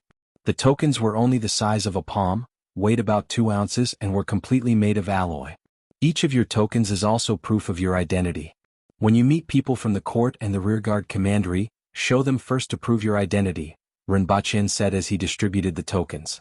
When everyone received the tokens, they found that they were extremely exquisite and had fine lines. There were no traces of carving at all, and they couldn't be imitated. Ren Baqian watched from above as everyone put away the tokens and said, "There are 2 tasks for everyone to complete." "Please speak, sir," everyone immediately said. Now that everyone had received their tokens and their identities had been confirmed, they could only listen to what Ren Baqian said. Ren Baqian never said that the Rearguard Commandery was a city gate that could be entered and exited at will. From his previous methods, everyone could guess what would happen to him if he wanted to withdraw from the battle. Ren Baqian got up and opened the box next to him. He took out a few binoculars and handed them to everyone. "Try it." Everyone took the strange thing from Ren Baqian and asked after a while, "Sir, how do we use this thing?" Ren Baqin picked one up, put it in front of his eyes and took a look outside. Everyone immediately understood. One of them put the binoculars in front of his eyes and looked outside the courtyard. He suddenly exclaimed in surprise and his expression changed. It wasn't just one person but several people in succession. Through this thing in their hands, the distant courtyard wall seemed to be right in front of them. The little damage on it as well as the weeds sticking out of the wall could be seen clearly. "Senior Chi, what's wrong?" someone asked in a low voice. These were all earth wheel experts who wouldn't easily be surprised by anything. At this time they were surprised with such a thing which puzzled others. "Look." Senior Chi handed the binoculars to him. The others used the binoculars to look at things in the distance. Some even used the binoculars to look at the people opposite and were shocked. On the opposite side of the binoculars were two dark holes full of weeds. After taking a few steps back, they realized that they were actually nostrils. Everyone passed the binoculars to each other and took a look. When they looked at this thing again, their eyes were filled with amazement. Although this thing couldn't increase one's strength, it was very useful. This is a telescope. As long as it's within sight, everything can be magnified 10 times, which is equivalent to getting closer by 10 times. Even objects the size of insects in the distance could be seen clearly with this thing. In addition, there's another thing called night vision. It can see the human body in the distance at night. No matter how well it's hidden, it can be found immediately. I need a few people to investigate the movements at the Wang estuary. They don't need to get close. They just need to monitor the other party's arrangements. With these two items, I can ensure my own safety to the greatest extent. "Sir Rin, I'm willing to go," someone immediately said. Everyone knew in their hearts that working for the imperial court was not something they could do as they pleased. Even in the sect it was impossible. For the first mission, Ren Baqin allowed everyone to register themselves. Those who took the initiative would definitely have a higher position in his heart. The binoculars and the so-called night vision goggles had increased their safety to the maximum.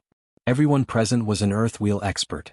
As long as they weren't surrounded, it wouldn't be difficult for them to escape. If they didn't fight for such an opportunity, there was no point in joining the rearguard commandery. "Sir, I'm willing." Everyone spoke up one after another. Some addressed themselves as I, some as subordinate, and some as Chin and Ching. For a moment it was a little chaotic. A total of more than 20 people volunteered. "Let's do it this way. You guys go to the Wang estuary and Ghost Ridge to investigate the situation. It's best to figure out the composition and arrangements of the people there." Ren Baqin smiled. After thinking that these people used to be practitioners and didn't know much about military affairs, he said, "The number of people on the other side depends on their cooking. After all, they can't eat cold food outside every day and have to cook." Ren Baqin roughly explained some of the things he had seen before, which surprised everyone. They didn't expect him to know these things. Everyone quivered. They would never forget those few days in this lifetime. "As for the rest of you, I have another task for you. How is the recruitment of Tiki going?" "I found the manpower." "Well, send people to the cities in the north, a total of 37 cities. There must be at least 10 people in each city to monitor the situation in each city. Report to me immediately if there are any bad movements. If anyone colludes and plots against us, kill them without mercy. At the same time, recruit strong men in the cities and hide in each city to investigate all kinds of news. Not only now but even in the future you have to be clear about the slightest movement in each city. After that, you will be assigned a jurisdiction. If something goes wrong in someone's jurisdiction, I will take that person's head." Ren Baqin said sinisterly. "Yes." Everyone was shocked. After speaking, Ren Baqin leisurely sat back in his seat. After thinking for a while, he seemed to have nothing else to say and was ready to dismiss everyone. At this moment, a red shadow landed in front of the door. "Your Majesty." Ren Baqin stood up and cupped his hands. The red muslin on the Empress seemed to be torn in two places. Just as Ren Baqin was about to ask what happened, the Empress threw two heads to the ground with a cold face. "Your Majesty, this is?" Ren Baqin was stunned and asked softly. The Empress ignored him and walked away from the door. "Qing Shenjun. Fox Roji."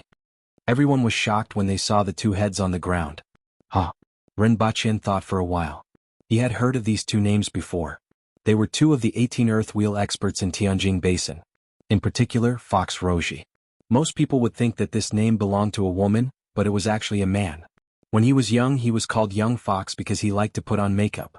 Even when he was older, he was still the same. Many people secretly called him Fox Roji. If he remembered correctly, Zhuqing was injured by the two of them a few days ago. Sure enough, it's the two of them. Everyone whispered. They seem to be at the Wang estuary, right? Qi Zixiao went to the Wang estuary? Everyone was shocked. The Empress actually went to the Wang estuary to kill these two spirit wheel experts? Everyone knew that the Empress was very strong, and the battle at Mount Wu had proven this point. However, the Empress went to the Wang estuary to kill two people and came back without any injuries. This still surprised everyone. With a top expert like the Empress and the winged cavalry around, the revolutionary army in the south wouldn't be able to resist them. Surrendering was indeed the right choice. Otherwise they would end up like these two people. Ren Baqin snorted. The person who spoke earlier immediately realized that he had made a slip of the tongue. He quickly lowered his head and said, "It was a slip of the tongue. Please forgive me, sir." Ren Baqin squinted at him, memorized his appearance and said, "Now that the two spirit wheel experts at the Wang estuary are dead, you can leave with peace of mind." Yes. Many Baihu who were heading to the Wang estuary were in high spirits.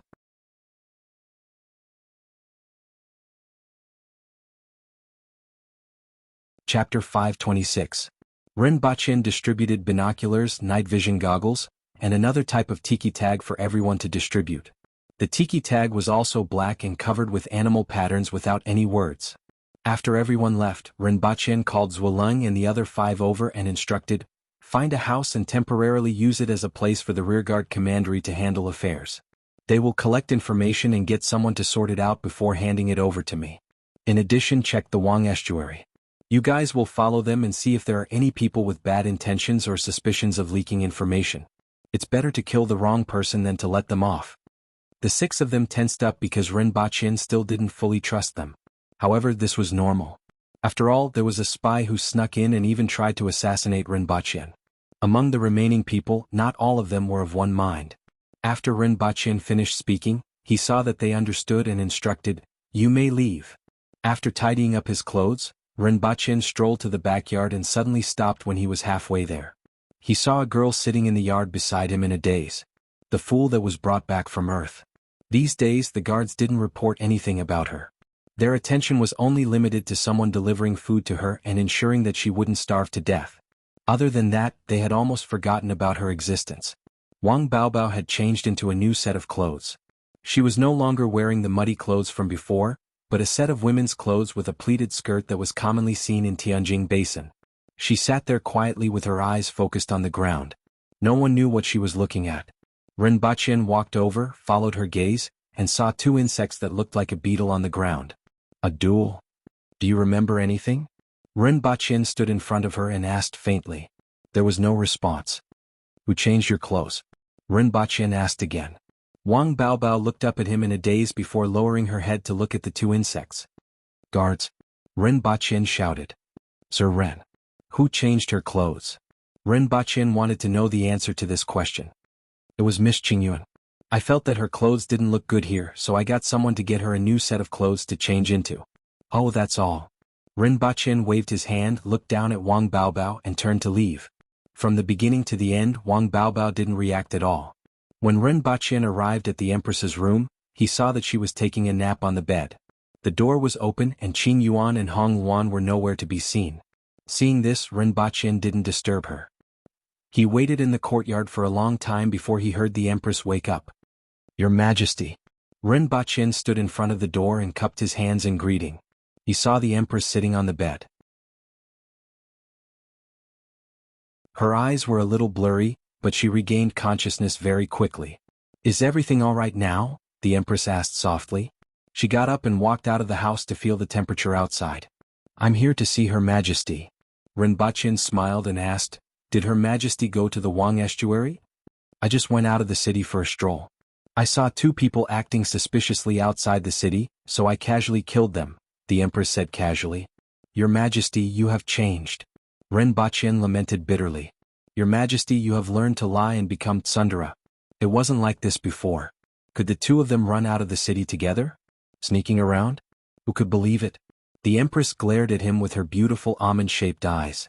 She had an expression that said, "I'll paste you to the wall if you don't explain yourself." Ren Baqin felt a chill down his spine and changed his words. Your Majesty's bearing is getting more and more amazing. Even spirit wheel experts are like weeds in front of your majesty. Of course, with your majesty's strength, you can naturally treat them like weeds. With your majesty's achievements at such a young age, I wonder what level you will reach in the future. Just thinking about it makes me look forward to it. The Empress raised her head and thought about it. She also didn't know what level she could reach. Are you injured, your majesty? Rinpoche asked with concern. These two people are just a piece of cake for me, the Empress said faintly. That's good. There's no need for your majesty to pay attention to these people in the future. If you make a move every time, what's the use of the court officials and the soldiers? You guys are too slow. The Empress said faintly. I kind of want to return to the palace. If your majesty is bored, why don't you return to Lan City first? With Sir Shi and the winged cavalry here, there shouldn't be any problems, Rinpoche whispered. We'll talk about it later. She walked in the courtyard and looked at a cluster of unknown flowers in front of her. They were pink and very fine, but they were also very beautiful. I feel that this flower is more suitable for your majesty. Rinpoche picked the largest flower in the courtyard from the side. It was much bigger than his palm. It's too big.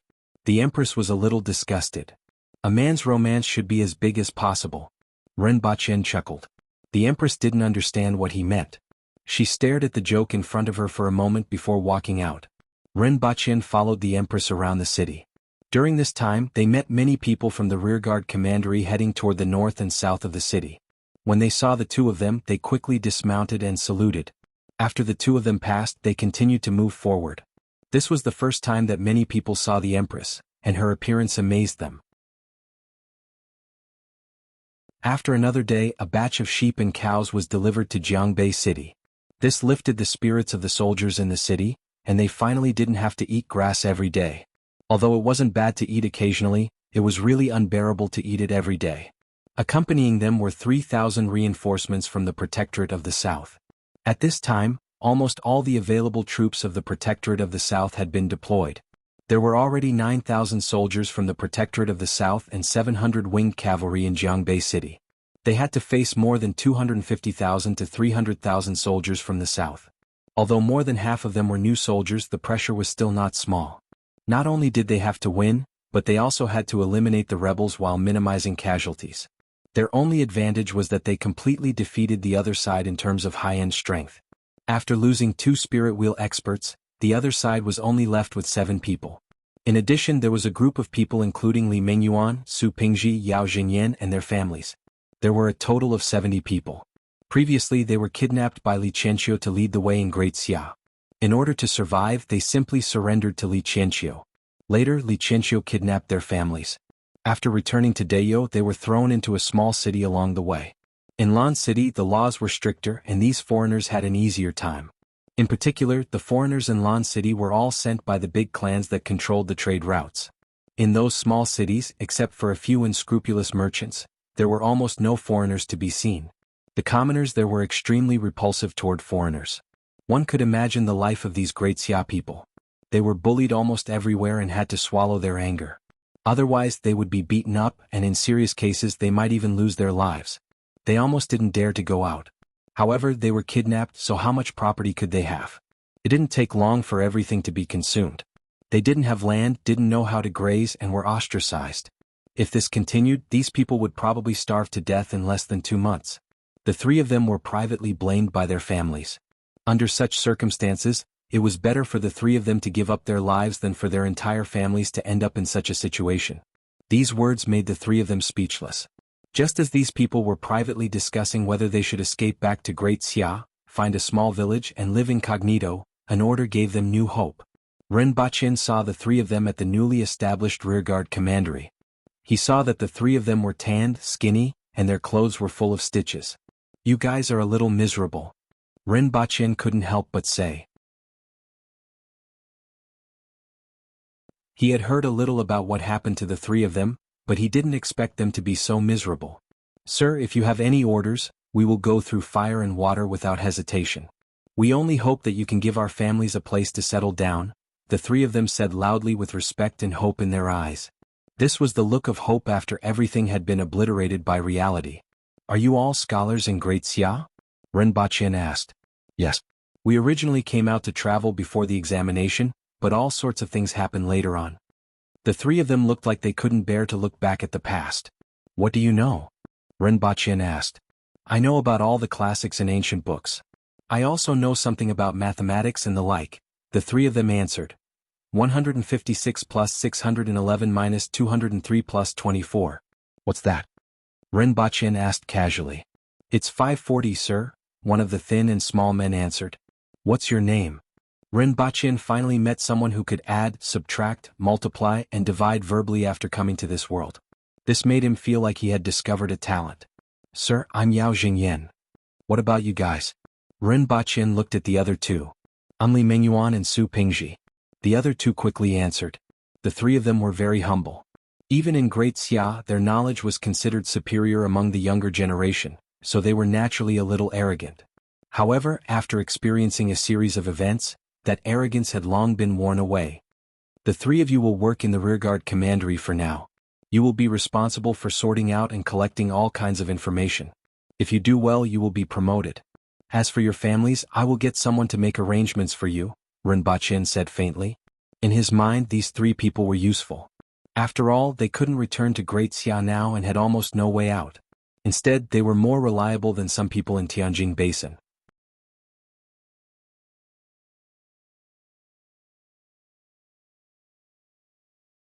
Chapter 527. Your Majesty, there are 2 more days before the deadline of 30 days is up. Before that, I'm going back. Do you want to relax? Rinpoche asked as he stood beside the Empress. The war would begin in 2 days. Shiwanya had already begun his preparations, and all the soldiers in Jianghu City were making their final preparations. The atmosphere in Jianghu City was tense before the war. Rinpoche was only in charge of the rearguard commandery and monitoring every move in the northern part of Tianjin Basin. However, after the war he wouldn't be able to be as idle as he was now. The same went for the Empress. All right. The Empress nodded. A moment later, the two of them appeared in Rinpoche's room.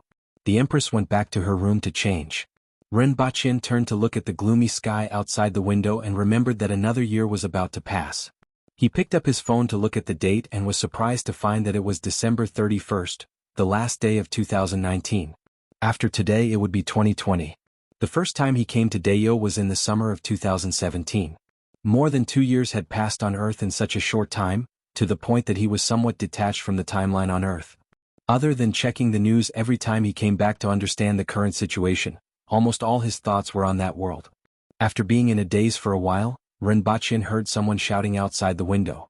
He walked to the window and looked down, only to see a winged cavalry warrior practicing boxing on the ground outside. There was originally a lawn, but it had already become a piece of soil that had been plowed hundreds of times. Just a handful of seeds could be used to grow vegetables. The winged cavalry warrior's feet stepped on the soil, creating 2 deep ditches. When he stepped on the ground, the soil under his feet rushed up like water. Huh. Rinpoche looked at a person not far away who was clumsily imitating the winged cavalry warrior's movements. That tutor? What's his name, again? Rinpoche thought for a while but couldn't remember. After looking out the window for a while, Rinpoche heard footsteps heading downstairs and turned to open the door. Your Majesty.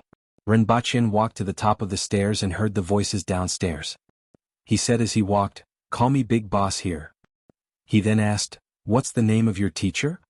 Bean Sprout. Rinpoche was confused. Was that his name? I saw him learning boxing outside? Rinpoche asked casually. That day there was no more wine. After drinking with him, Yen Yong said that he would teach him a fist technique. However, it was not a fist technique from the army. It was from their stronghold. If Sir Rin feels that it's inappropriate... The winged cavalry warrior scratched his head awkwardly and didn't continue speaking. After all, he had already said it, so he couldn't go back on his word. So be it. Just remember what you can say and what you can't, Rinpoche said as he walked over and sat beside the Empress. He switched on the television to watch the news. In the end, the moment the television was switched on, the Empress snatched the remote control away and switched it to a television series. If an ordinary person were to learn the fist technique of our race, they would not be able to replenish their blood and chi after a long time. The faster they learn, the faster they die. The Water Empress said coldly. She naturally knew more about martial arts and the physical condition of ordinary people on Earth than these ordinary winged cavalry warriors. Ah. The winged cavalry warriors were shocked. Sir Ren, I'll ask them to stop right away. They didn't have a bad impression of this bean sprout. There's no hurry. Ren Baqin stopped him. He first asked Duan what they had learned over the past few days. After listening, Ren Baqin was satisfied. This tutor came every day mainly to tell them about the news and answer their various questions. This was better than the force-feeding method. At the very least, these winged cavalry warriors had learned a lot of basic knowledge. Subsequently, one of them went out and called the other two back. Your Majesty. The winged cavalry warrior in front cupped his fists and greeted the Empress as soon as he returned. It's Big Boss. Ren Baqin added. Go and do your own things, the Empress said coldly. With so many people around, it was a little unsightly. In particular, that bastard in front was blocking the television. Mr. Ren. Ding Jie didn't see Ren Baqin when he came in. He first saw the lady in red on the sofa, and his heart immediately thumped. He didn't expect there to be such a beautiful person in this world. She was much more beautiful than those celebrities on TV. He didn't even hear what the others were saying. Fortunately, he woke up very quickly. After all, the Empress gave off a very cold vibe, and the majesty of her body made him feel a little afraid. You have done well these days, Ren Baqin praised. After all, you have to be worthy of my salary. Ding Jie smiled bashfully. This kind of praise was a very important affirmation to him. Sometimes, when a big shot praised an ordinary person, that ordinary person would be happy for a few days. To him, Ren Baqin was that big shot. Yan Yong said that I shouldn't be in charge of teaching you this boxing technique, but you don't have to learn it, Ren Baqin said while looking at Ding Jie's expression. Ding Jie looked disappointed when he heard that. After all, he wanted to be like these people. Every boy had the dream of becoming a hero. However, Ren Baqin's words destroyed this path. However, he also knew that he was already taking advantage of such a high salary. Therefore, after feeling disappointed, he quickly felt relieved. Ren Baqin was satisfied when he saw his relieved expression. An idea popped up in his mind and he asked, Do you want to work for me? He also lacked a few people who could take care of everything on Earth. He didn't attach much importance to ability because he could find all kinds of capable people. As long as he showed some interest, the nation would definitely find some people to work for him. These people were very capable, but they weren't his people. He needed people who could listen to him and had nothing to do with the nation. The little guy in front of him, whom he had found on the spur of the moment, seemed to have a simple temperament and could be used by him. Isn't it now? Ding Jie didn't quite understand what he meant. From now on you will always work for me. This includes when you are in university, after you graduate, and until you die, Ren Baqin said faintly. Ding Jie's eyes widened and he couldn't believe what he heard. My identity is a little special, so once you get on my boat you can't get off. If you want to get off you can only die. However, if you work for me you can get what you want. Money, status, and how much you can get depends on your ability and how loyal you are, Ren Baqin said faintly. Ding Jie was a little confused. Ren Baqin's words were a little too distant for him. Before today he didn't expect to encounter such a thing. Mr. Ren? Ding Jie was a little dumbfounded and didn't know how to continue speaking. You can go aside and think about it, Ren Baqin said. Then Ding Jie really went to the side to think about it. Ren Baqin smiled and thought that this little guy was quite honest. The Empress glanced at Ding Jie and didn't see why this little guy was worth Ren Baqin's attention. She then continued to watch her television. Mr. Ren, why me? Ding Jie ran over to ask Ren Baqin after a while. He felt that he wasn't outstanding and had only been a tutor a few times. Although he didn't understand Ding Jie, he could tell that he was very rich. Such a rich person could find any kind of person he wanted, right? Because your identity is clean, Ren Baqin looked at him and said. A clean identity is the most important thing to me. Ding Jie didn't understand what Ren Baqin meant and asked cautiously, Will I break the law? No. Don't forget my identity. I never break the law, Ren Baqin said. But someone came to look for me a few days ago, Ding Jie whispered. Ren Baqin's expression turned cold when he heard this. Who was it? What did they say? Ding Jie then recounted what happened that day. At that time he was just too stubborn and didn't say anything. The other party didn't make things too difficult for him. They only gave him their phone number and promised him some things. Of course there were also threats. After all, the other party was from the security department and Ding Jie was just an ordinary student from the countryside. They were confident that even if Ding Jie didn't agree, he wouldn't say anything. After all, he was just a tutor. They didn't expect Ding Jie to betray them.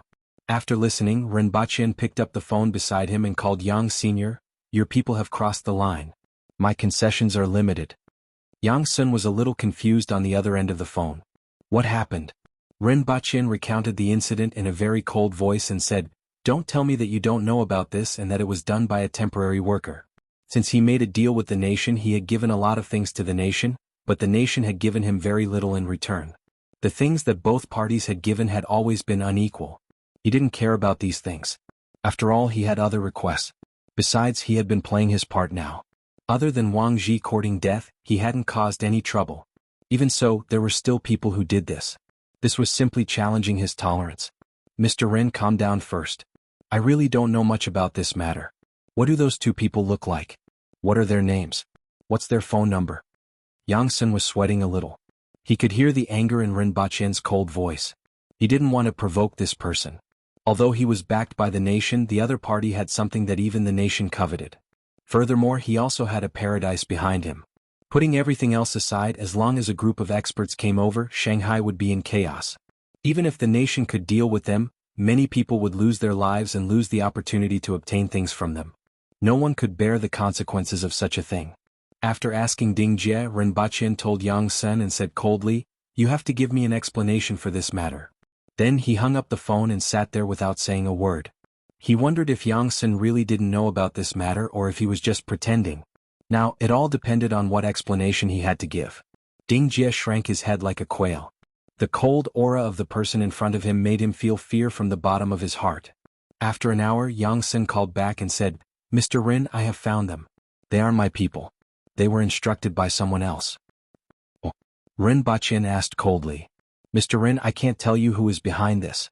You can imagine some situations. There are always people who have their own ideas and do things that harm both parties.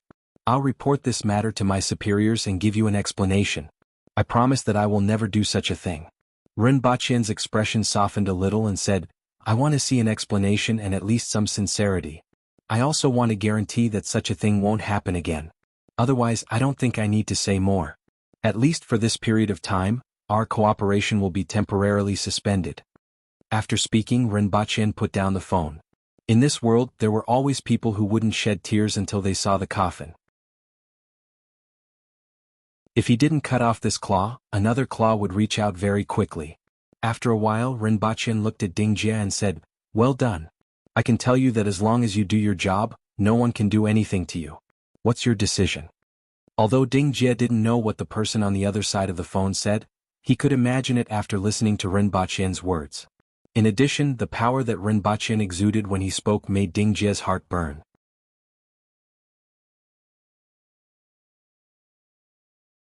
Chapter 528. Mr. Rin, what are you going to do? At this moment, Yang Sun was in a terrible fix. The previous matter hadn't been resolved. Even though the higher-ups were very angry after hearing his report, some people really didn't care about the big picture. However, they found out that the person was of high status. Furthermore, the other party wasn't just one person, but an entire faction. Therefore, it wasn't that easy to deal with him. At this time, there was news that Rinpoche had booked a plane ticket to Africa. Yang Sun was stunned when he heard this news. What was he going to do? What was he going to do in Africa? Instead of guessing, it was better to give Rinpoche a call and ask him directly. That was how the above sentence came about. Travel. Recently, I've been very interested in how giraffes mate. You won't stop me, right? Or do you think I'll run away? Don't worry, I'll wait for an explanation. Rinpoche smiled casually and put his phone in his pocket. At this time, he and the Empress had already arrived at Pudong Airport. The Empress was dressed in red and wore sunglasses. On the other hand, Rinpoche was wearing an ordinary jacket and jeans. He was carrying a small bag. The two of them mixed in the crowd and didn't attract much attention. However, there was an empty space around them, which could be seen after careful observation from afar. As the two of them moved forward, everyone would subconsciously make way for them and stay away from them. This kind of small trick was the Empress's specialty. More than 20 hours later, the two of them appeared in a hot country, Congo. However, Rinpoche's target wasn't here, but the country next to Congo. Central Africa, one of the most chaotic countries in the world. It was also one of the countries with the most firearms. It was said that a grenade cost only $1, which was cheaper than cola. This time, Rinpoche was prepared to bring back a batch of grenades. Although their lethality was average, they were very effective in breaking the enemy's formation. Furthermore, the explosion of grenades could easily cause panic in the enemy, especially when most of them were new soldiers with poor adaptability. This kind of weapon, which was completely unknown to them, would be very effective. Unfortunately, he couldn't go back on his word since he had already said that he would temporarily suspend the contract. That would make people look down on him. After a brief search on the internet, Rinpoche set his target here. It wasn't just for this batch of grenades, but also to find a way to contact some firearms dealers. After all, there were many powerful equipment that the country had been unwilling to give up due to various concerns. If it was just for weapons, there was actually a better place, an organization in the southern part of Turkey. After all, they were old friends. Even if they weren't friends in the past, they would be friends again this time. If he went again, it would be the second time. However, the Empress wanted to see a giraffe.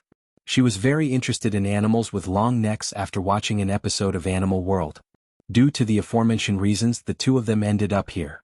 Things went smoother than Rinpoche had expected. With the help of his handgun and fists, it only took him half a day to find the person he was looking for in the Congo. It was a small arms smuggler. The gist of the story was that the guns were pointed at the heads of the hooligans, the gang members, the gang bosses, and the arms smugglers. That was the gist of it. A day and a half later, Rinpoche parked his car on the prairie. In the distance, a few giraffes were slowly pacing and occasionally approaching each other tenderly. However, there were also some surprises. For example, one of them was riding on the back of the other and doing something indescribable with words. Hee hee. Rinpoche laughed and quickly took out his phone to take a picture. This was a very rare sight. One had to know that giraffes were known for premature ejaculation, and a battle would end in less than 60 seconds. He just said it casually and didn't expect to actually see it. His mouth had been blessed recently. The Empress blushed slightly. She was especially angry when she heard Rinpoche's mischievous laughter. She stretched out her hand and threw Rinpoche out of the car. He flew in an arc and landed beside a few giraffes, scaring them away. Ah! Rinpoche let out a long scream in the air. His voice was not so much panic as mockery, which made the Empress even more angry. The Empress looked at the giraffes that were running away in all directions, flashed, and landed on the back of one of them.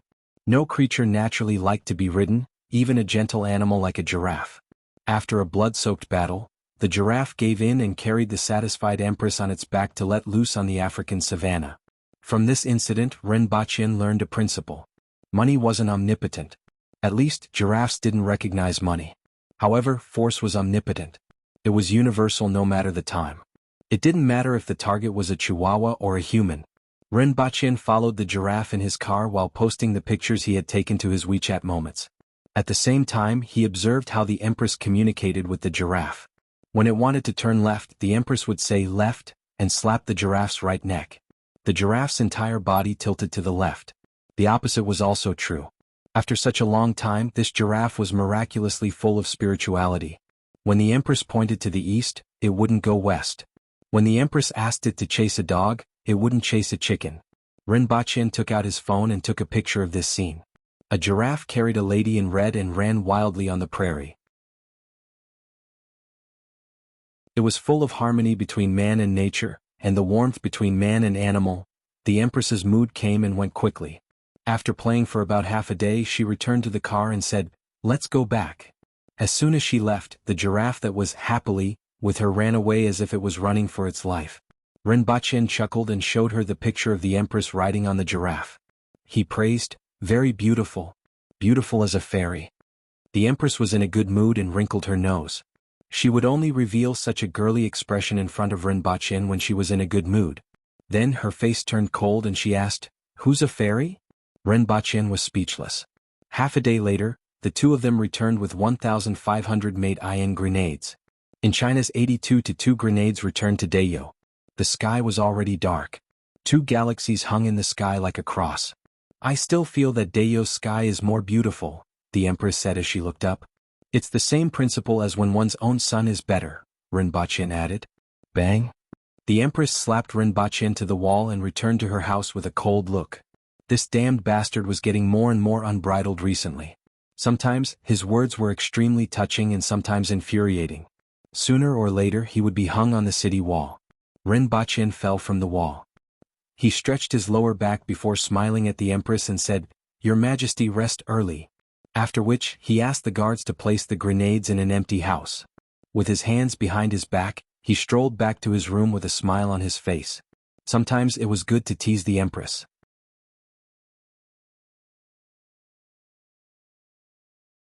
Chapter 529. Rinpoche opened his eyes and looked at the white sky outside the window. He was in a daze for a moment before muttering, "It's time." 30 days had passed. These days there were no more martial artists coming from the south. Either they were determined to rebel, or they were blocked outside the Wang estuary in Ghost Ridge, unable to come over. Either way their fates were sealed. Leave no one alive. None of the practitioners from the south who were above the man-wheel level were spared. All the sects were massacred. I really don't want to kill so many people.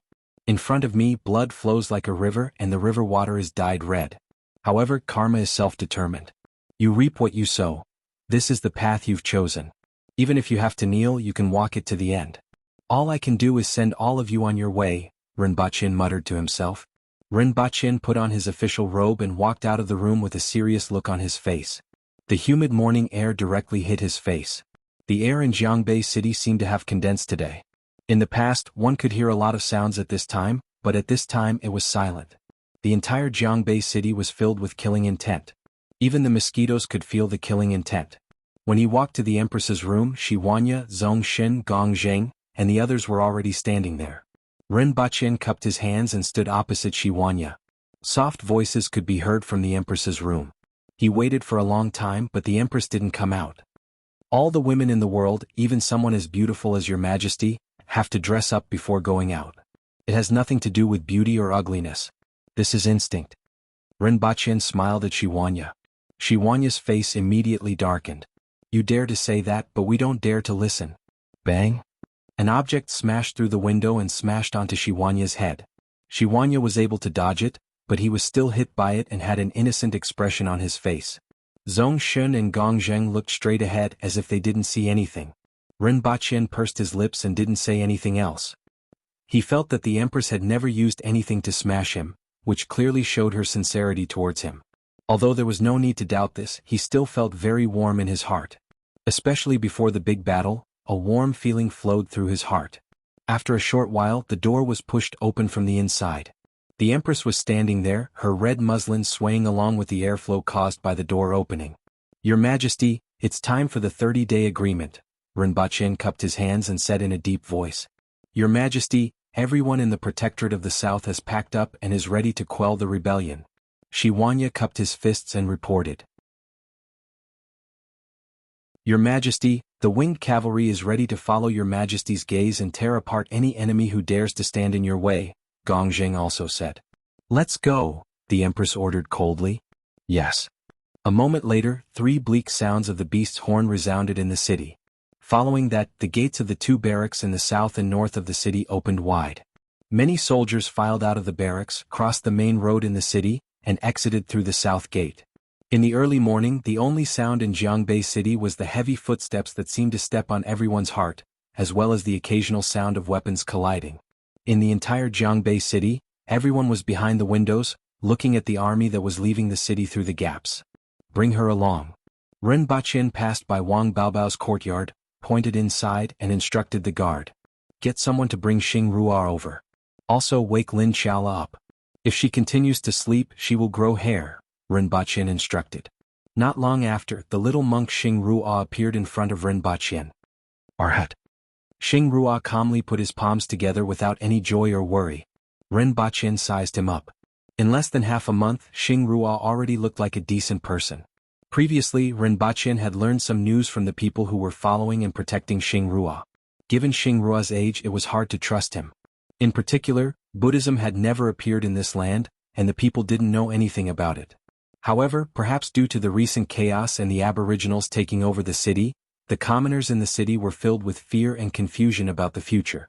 Under such circumstances, Xing Ruo had attracted some commoners these days. There weren't many of them, only a few dozen. However, this was already a big step for Xing Ruo. At his age, it wasn't easy to attract a few dozen people to listen to him preach about Buddhism. We are about to set off. Are you coming with us? Rinpoche asked faintly. No, the commoners in this city also need the protection of Buddhism. Xing Ruo shook his head and replied softly. You will have to rely on yourself in the future, Rinpoche said. Xing Ruo nodded gently. Then he raised his head and said pitifully, "Arhat, please give me some money. You are just a monk. What use do you have for money?" Rinpoche was amused by Xing Rua's change in attitude. Previously he was still acting like a proper person, but now he was acting like a thief. "Have you practiced face changing before? I have to find someone to carve the statue of Buddha first. Otherwise these people won't know what Buddha looks like and who they are worshipping." Xing Rua said truthfully, "I have even drawn the image of Buddha." As he spoke, he took out a piece of paper from his pocket. Rinpoche glanced at it and thought, "Not bad. If I carve it according to this, they won't know who they are worshipping." Rinpoche asked someone to take some silver and give it to Xing Rua. Xing Rua happily took the silver and found someone to carve the statue. After Rinpoche left, he didn't seem to think about promoting Buddhism here alone. Rinpoche didn't see any worry on his face. He called for the two practitioners who had been following and protecting Xing Rua. "You don't have to secretly protect him in the future. Shave your heads and convert to Buddhism," Rinpoche said as he looked at the two men below. Huh. Both of them were stunned. "In the future, if someone comes looking for trouble with Xing Rua, the two of you will handle it. If Xing Rua comes looking for trouble with others, the two of you will handle it. As for your sect, I'll send someone to inform you. After a few years, when things have settled down here, you can go back. At that time you can enter the rearguard commandery. Let someone report to me and I will arrange a position for you," Rinpoche said directly, not giving the two a chance to refuse. After he finished speaking, he personally picked up a knife from the side and shaved their heads clean. Two monks with bloody heads were fresh out of the oven. They grimaced in pain but didn't dare to resist. "Go," Rinpoche said. The two bowed their heads and retreated. Fortunately, Rinpoche promised to personally arrange jobs for them in the rearguard commandery after their mission, which gave them some hope. After arranging everything, Rinpoche walked out of the door and saw Lin Shaola leaning against the wall, yawning. There was a moldy smell on her body. The guards in the residence had also packed up their things. "Where's Her Majesty?" Rinpoche asked. "She has already left." "Set off," Rinpoche ordered. When he left the residence, there were still some people standing by the roadside waiting for him. The people from the rearguard commandery who were still in the city consciously followed him and set off. There were more than 200 people gathered together. Not far away, Zhucheng and Qingyun's sword stood on the roof with the people from the hidden village and nodded at Rinpoche. Then dozens of figures leaped from rooftop to rooftop and left. These people didn't belong to the rearguard commandery, but they wouldn't stay far away from Rinpoche. In fact, they would even listen to Rinpoche's instructions at certain times. They were considered a group of people with relatively special identities. After Rinpoche set off, the rest of the practitioners finally heaved a sigh of relief. These days they almost didn't dare to breathe here. Now these people had finally left and seemed to have forgotten about them. They hoped that Rinpoche would forget about them forever.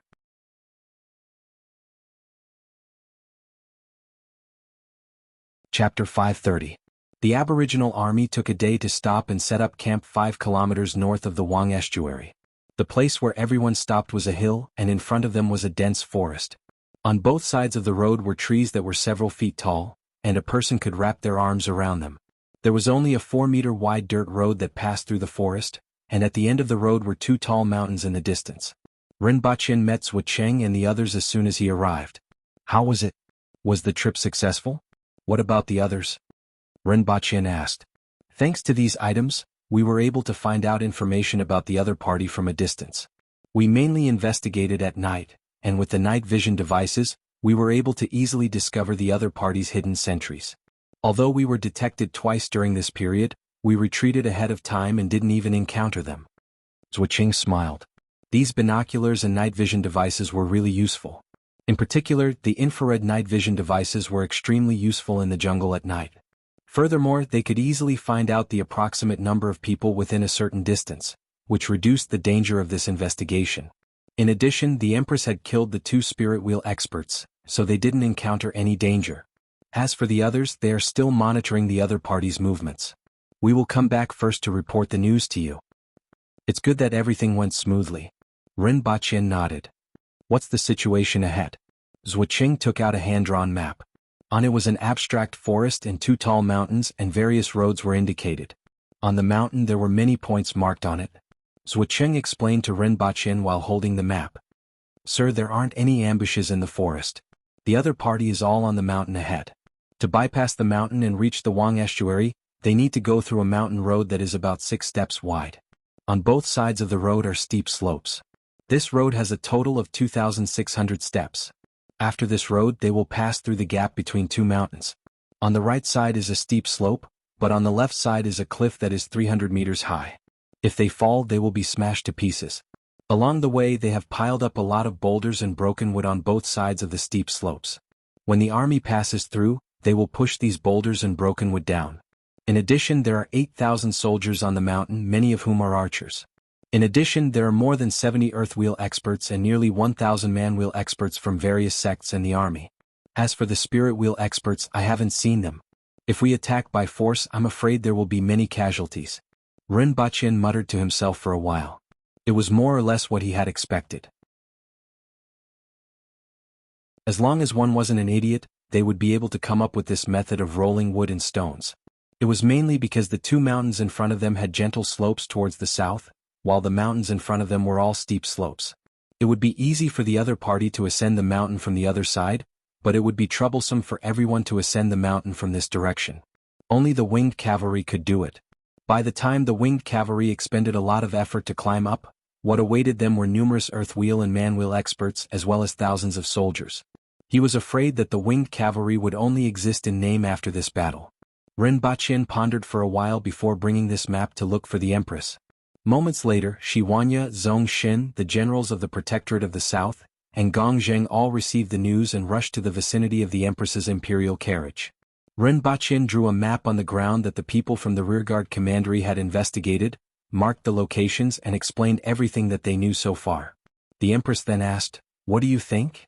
The Empress rarely expressed her opinions on these matters. It had always been one of her strengths to hand over professional matters to others.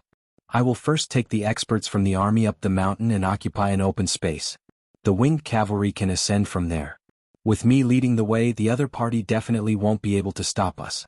When the winged cavalry and the soldiers ascend the mountain, we will be able to drive them away in one fell swoop," Shiwanya said. Rinpoche nodded slightly. If they encountered such a situation on Earth, it would indeed be more difficult. However, they were in Dayo at this time, and the most prominent feature here was their superior individual strength. Although the Aboriginals didn't have the advantage in terms of military strength, they had the absolute advantage in terms of experts. With Shiwanya, Zhongshin, Qingping and other Cardinal Heaven experts ascending the mountain, they would be able to resist the attack of the other party and clear an open space. After that, the winged cavalry and the soldiers from the Protectorate of the South would ascend the mountain. Although Rinpoche felt that the other party wouldn't have thought of this method was the simplest and most practical. It was to break through everything with brute force. No matter what the other party's plans were, they would crush them with absolute brute force. That settled then. The Empress nodded. That night, just as Rinpoche went to rest, someone came to report that there was movement on the mountain. A moment later, someone came to report that many of the other party's practitioners had already descended the mountain and were rushing toward the place where the army had set up camp. Only the practitioners? Rinpoche asked. After receiving an affirmative answer, he asked a guard to inform Shiwanya. If he guessed correctly, since there were only practitioners, it definitely wasn't a real night attack. After thinking for a while, Rinpoche said to the guard, "If they really attack, remember to bring me to Her Majesty. As long as you don't see them, don't worry about me." After he finished speaking, he found 2 rags to plug his ears and went to sleep. After Rinpoche fell asleep, a series of battle cries could be heard coming from the forest just after midnight. Countless figures rushed out of the forest and threw all kinds of hidden weapons at the barracks. There were darts, flying knives, gold beads and silver beads. These people had just come out of the forest, but before they could reach the camp, hundreds of burly men jumped out from behind the fence and gave them a good beating. "Retreat." Seeing this situation, the other party immediately shouted. Hundreds of corpses were left outside the camp while the others retreated into the forest. "There's no need to chase." Gongzheng stopped the winged cavalry from continuing the chase. After a while, peace was restored in the camp. In the forest, dozens of people gathered together and said, "They are prepared. It seems like they have hidden sentries in the forest. What should we do now?" "Let's go back. Since they are prepared, continuing will only harm their lives," someone said. "No, let's go again.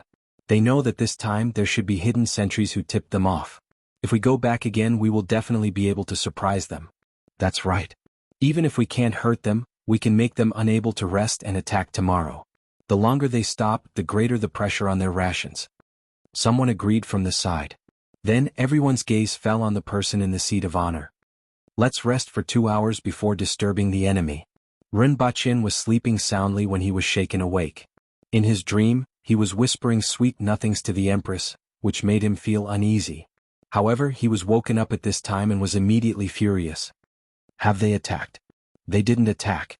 However, there is news that they are resting in the forest, the guard hurriedly said. Inform General Shi that there will be another night attack in a while. Rinpoche mumbled and went back to his dream to whisper sweet nothings to the Empress.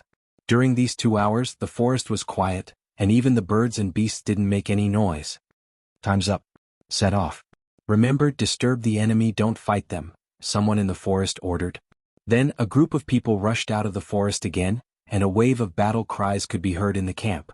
Hundreds of sleep-deprived burly men jumped out of the fence and gave them another beating. Another 200 corpses were left behind, and everyone retreated into the forest with resentment. They are obviously prepared. There is no chance for us to attack tonight. Let's go back. As the ancients said, you can do it once, twice, but not thrice. Anything can be done once or twice, but definitely not a third time. I believe the other party thinks so too. They must have hidden sentries in the forest. If we continue to stay here, their every move will be detected. We can let some people go back first and deliberately make the noise a little louder to create the illusion that we have all left. The forest is so dark that we can't even see our fingers. I don't believe that they will know that there are still people here. After a while, 300 to 400 people left the forest with a loud noise. Inform Sir that there are still about half of them in the forest. I'm afraid that they still haven't given up their evil intentions, a person on a tree branch in the distance said as he looked at the red dot in the distance with the night vision goggles. 2 hours later, hundreds of people rushed out of the forest. Darts, flying knives, golden marbles, silver marbles, and a lot of hidden weapons were thrown at the military camp in front as if they were free. Battle cries soared to the sky. In the darkness, no one could figure out how many people were attacking.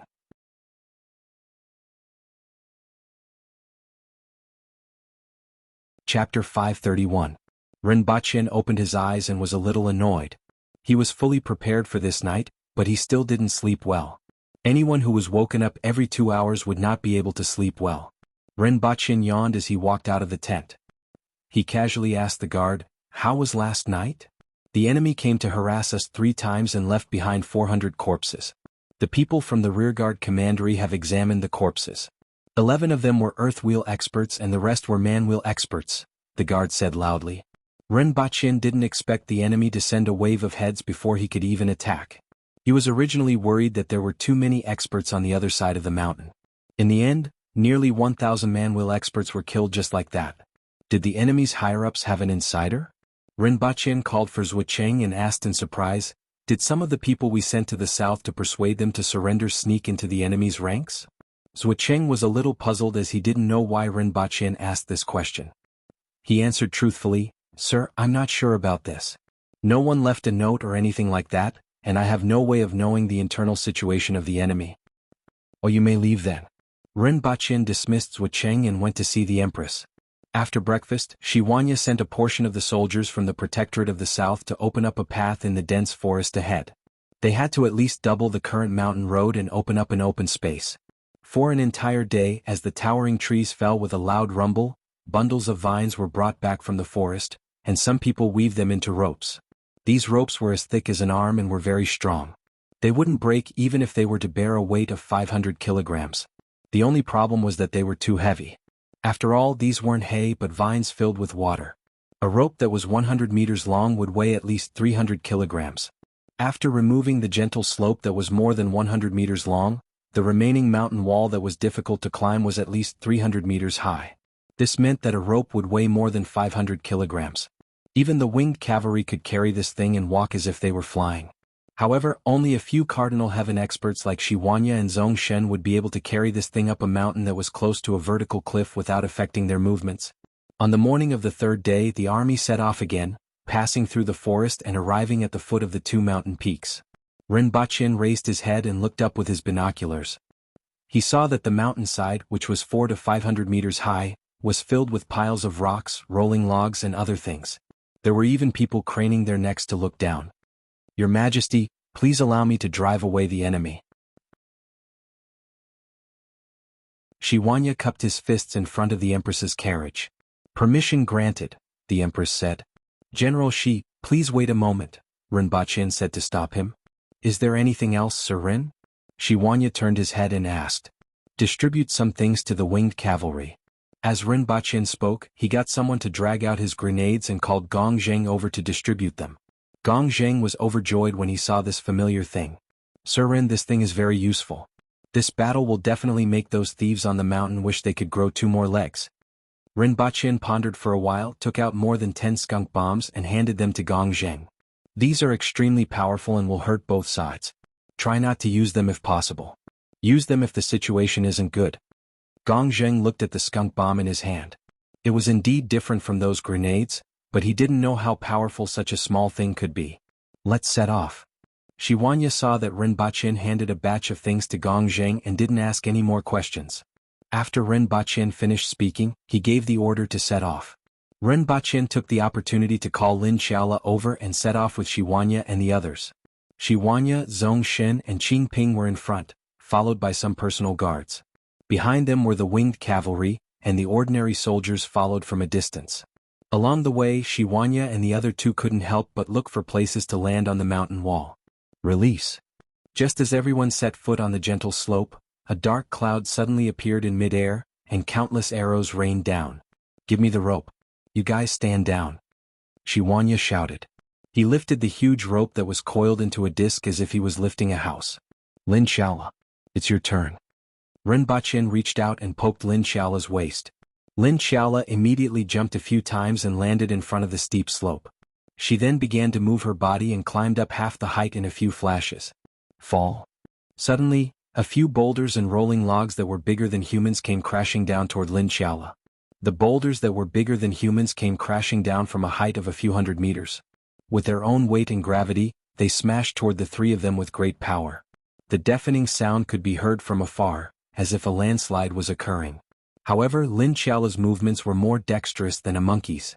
It didn't take much effort for her to move around on the mountain wall and easily pass through the gaps between the boulders and the rolling logs. The falling boulders caused a little trouble for Shiwanya and the others. The 3 of them dodged the boulders, placed the rope on the ground, held one end in each hand and leaped high into the air.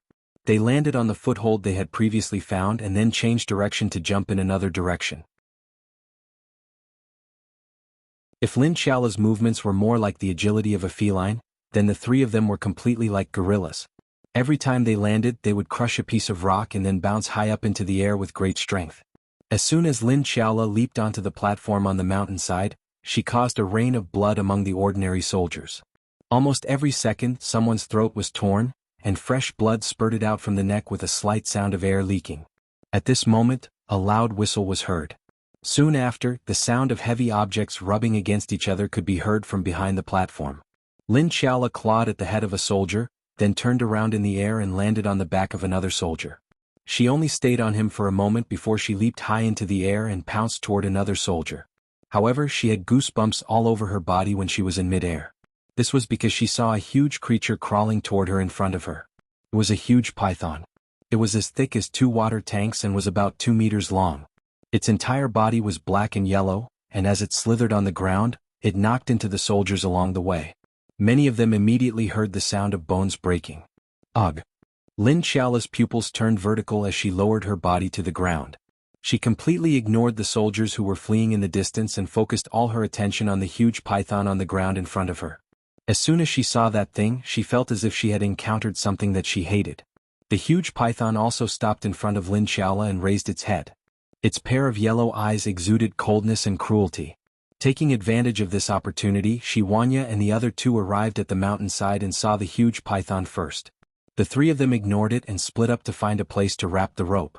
However, at this moment, a reddish-brown figure pounced toward Shiwanya like lightning. It waved its arms in the air and smashed toward Shiwanya. Boom! Shiwanya and the other party's fists collided, and both of them took a few steps back almost at the same time. Shiwanya fixed his eyes and saw a monkey with reddish-brown long fur, which was about the size of a human, baring its teeth at him. One had to know that Shiwanya's strength was more than 2,500 kilograms, but this monkey was able to fight evenly with him. It was truly shocking. Furthermore, this monkey was extremely fast, at least a little faster than Shiwanya himself. He had been stationed in the south for more than 20 years, but he didn't know that there was such a strange beast in Tianjin Basin. At this moment, Zongshen and Qingping were also surrounded by 6 people. They were the spirit wheel experts who had appeared at Mount Wu. At the foot of the mountain, the Empress suddenly looked up from her carriage and said coldly, "They have encountered an expert." Before she finished speaking, she appeared 100 meters away in a flash.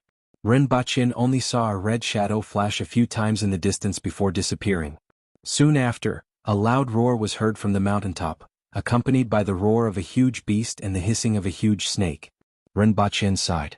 No matter how much he prepared, it wouldn't be as good as the Empress doing it herself. In such a world he sometimes felt quite helpless. After a full 2 hours, the Empress returned from the mountain. "Your Majesty is invincible, and the unification of the world is just around the corner," Ren Baqin exclaimed. He then saw that the Empress's expression wasn't right and asked, "Your Majesty? What did you encounter on the mountain?" "A few strange beasts escaped." The Empress looked a little unhappy. She was still brooding over the fact that the enemy had escaped from her hands. Strange beasts? Ren Baqin was surprised. To be called strange beasts and be able to escape from the Empress, could they be like the Kirin in the palace? A monkey, a snake, and a crow general. As the Empress spoke, Lin Xiaola appeared near them, threw 2 pieces of food to Ren Baqin, and said hatefully, "I want to roast them and eat them."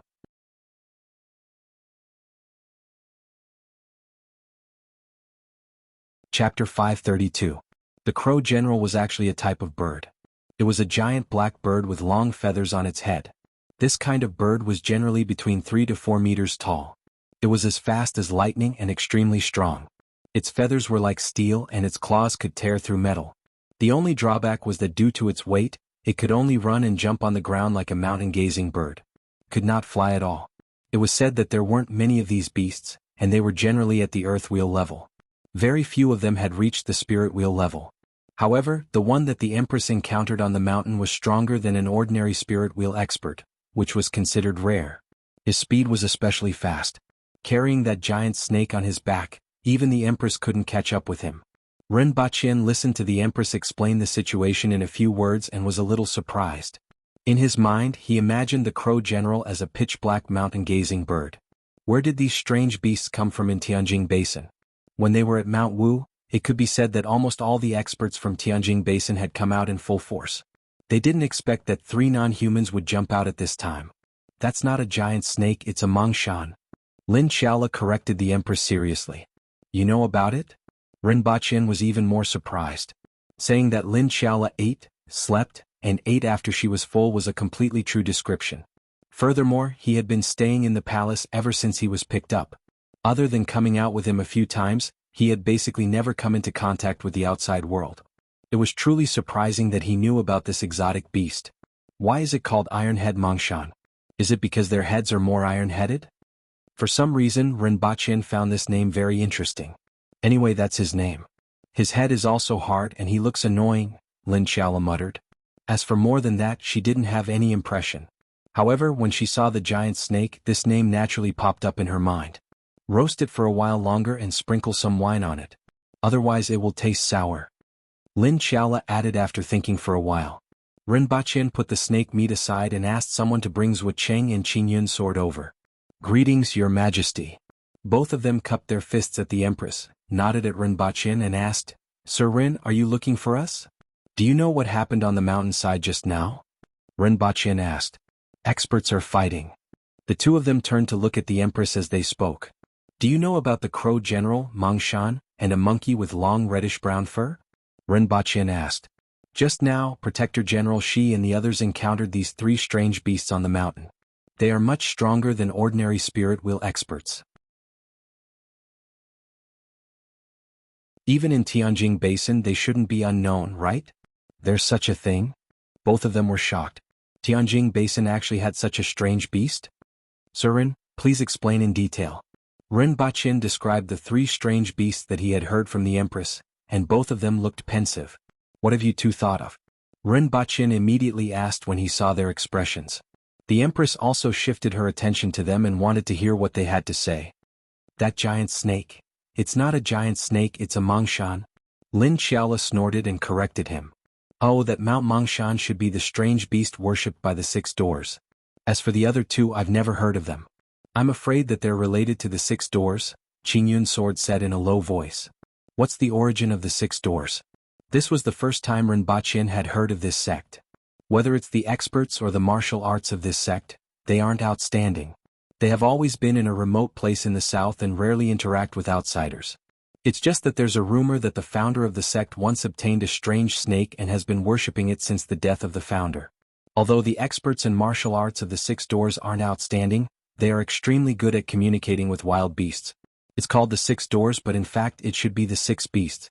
The elephant soldiers, monkey soldiers, and insect soldiers are the ones that people pay attention to in the past. Although they aren't strong, they are extremely difficult to deal with. In particular, most of the insect soldiers are highly poisonous insects, and anyone who gets hit will die immediately. Back then, the southern metropolis wanted to recruit the six doors but was rejected. Your Majesty, did you see anyone wearing a brightly colored feather crown on the mountainside? Zhuoqing asked. The Empress remained silent as if she hadn't heard anything. Rinpoche knew from her expression that she definitely didn't care about the people on the mountaintop. Otherwise, with the Empress's photographic memory, well, he couldn't make it up anymore. Did you see them?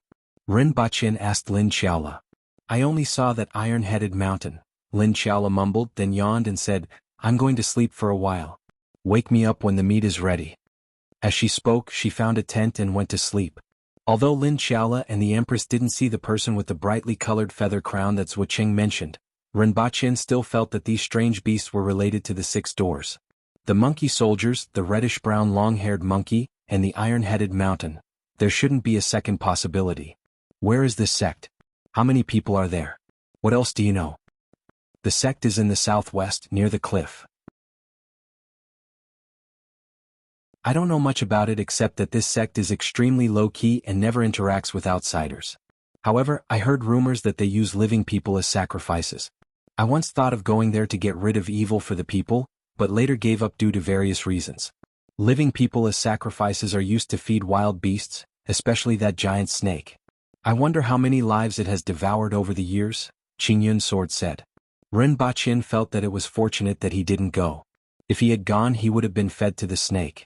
After all, he could tell from the conversation between the Empress and Lin Xiaola that these strange beasts weren't weak. Even Qingyun's sword wouldn't be a match for any of them. It's not a giant snake, it's an iron-headed mountain. Lin Xiaola shouted from the tent with hazy eyes. Got it? Rinpoche waved his hand. Thank you for the information. Rinpoche cupped his hands at them. It's all right. Goodbye. The two cupped their hands and left. After they left, the Empress said, These people can still be of some use to you. Even though she said it in an indifferent tone, Rinpoche could hear a trace of approval in her tone. Although it was just a trace of approval, it was already a good improvement. After the Empress went up the mountain, many experts fought, and the warriors and soldiers on the mountain had already run away from the other side.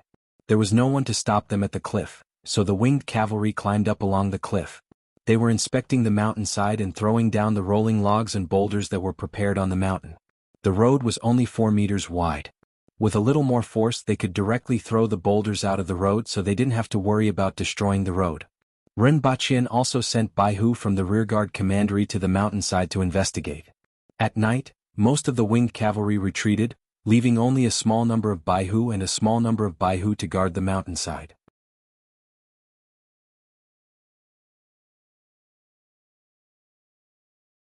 Chapter 533. In the residence of the warlord of Shuiyang City, dozens of people were sitting in a hall. At the head of the table were 3 people. One of them was a handsome young man in his 20s with a resolute face. He was the new chief of the North Alliance, Taizai. Beside him was Xiekuan, the capital of the southern metropolis. Next to Xiekuan was the flower queen of the green bellflower, Raoyu. However, no matter who saw Raoyu's 300 to 400 kilograms body, they would feel that the name Raoyu was a waste. In particular, many experts of the older generation couldn't help but recall the flower queen of the previous generation every time they saw her. She was really talented. Below the 3 of them, on the left was a young man who wore a bright-colored cape woven from bird feathers, revealing his bronze-colored chest and a bright-colored feather crown on his head. Below him were a few others who were similarly dressed. Opposite him were 6 spirit wheel experts. 3 of them were pale and had suffered serious injuries in the short fight just now. This Qi Zixiao is really powerful and Xiwanya isn't easy to deal with either. The talents of those barbarians are really terrifying. A spirit wheel expert with a pale face said. Recalling the short fight just now, he had to admit that the other party was indeed very strong. We still have to thank Mr. Bu and the others for their help. Otherwise, it would have been difficult for us to resist them alone.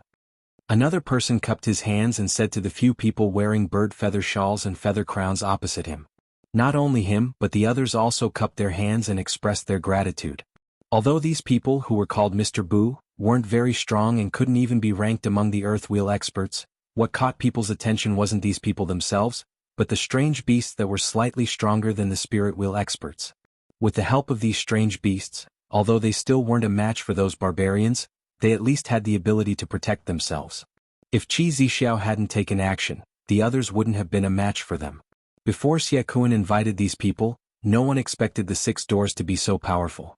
Everyone had always regarded them as a small sect that was proficient in communicating with and domesticating beasts and insects. Although this was true in some ways, the strength of the strange beasts in the 6 doors was too unexpected.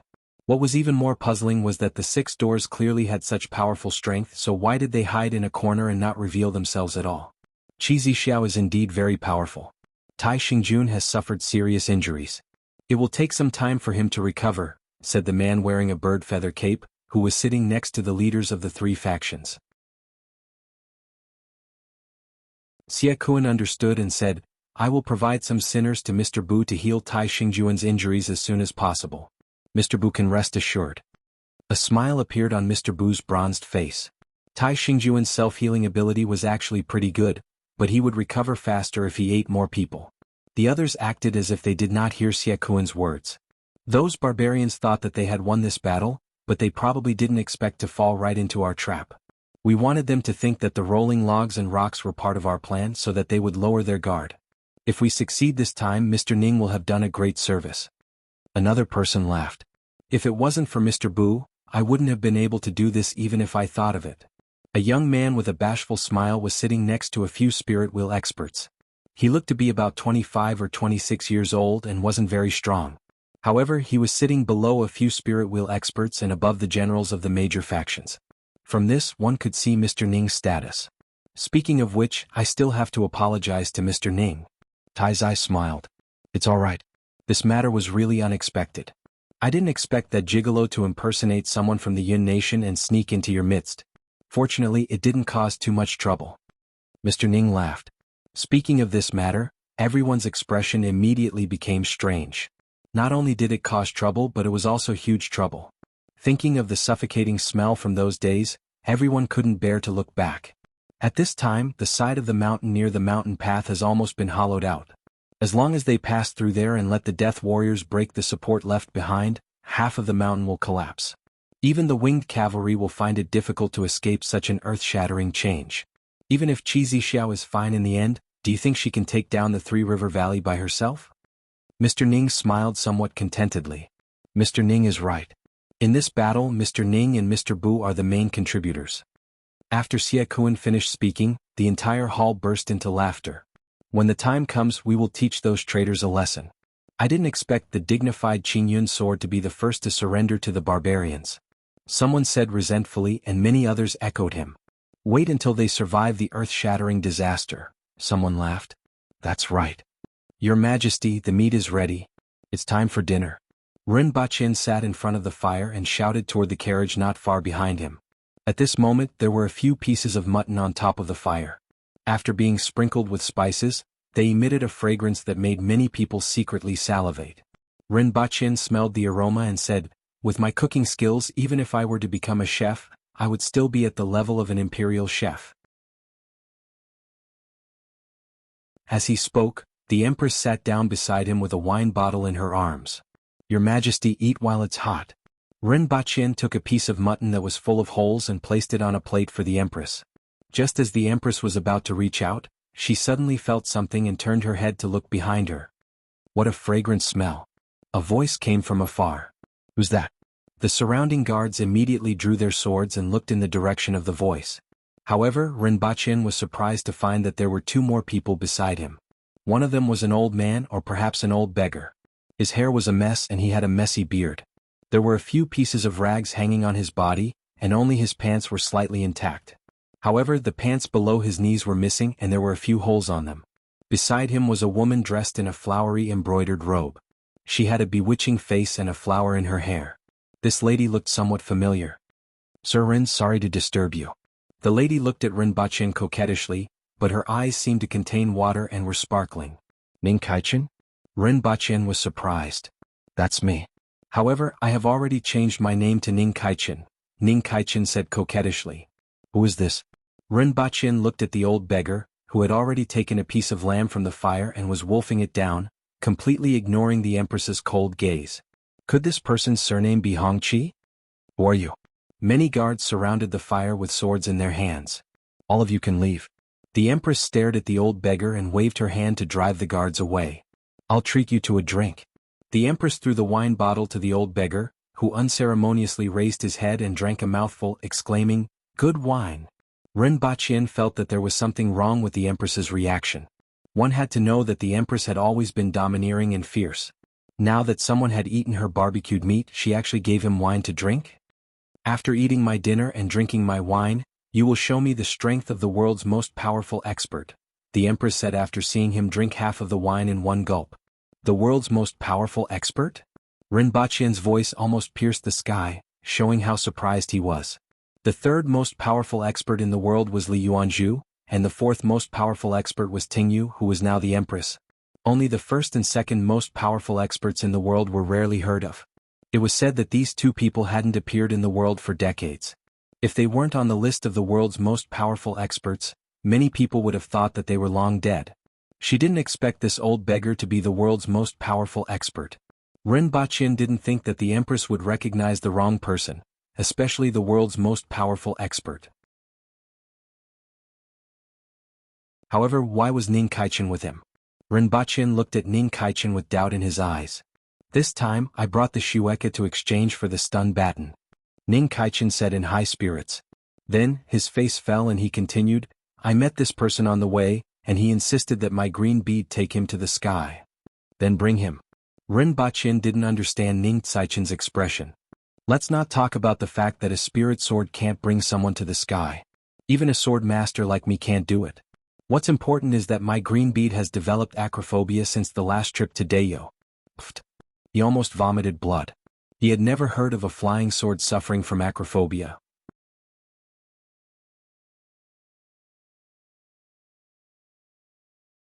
Chapter 534. The Empress, Rinpoche, and Ning Kaichen stopped after exchanging a few words. They sat by the bonfire and looked at the number one expert in the world stuffing mutton into his stomach as if he hadn't eaten for a few months.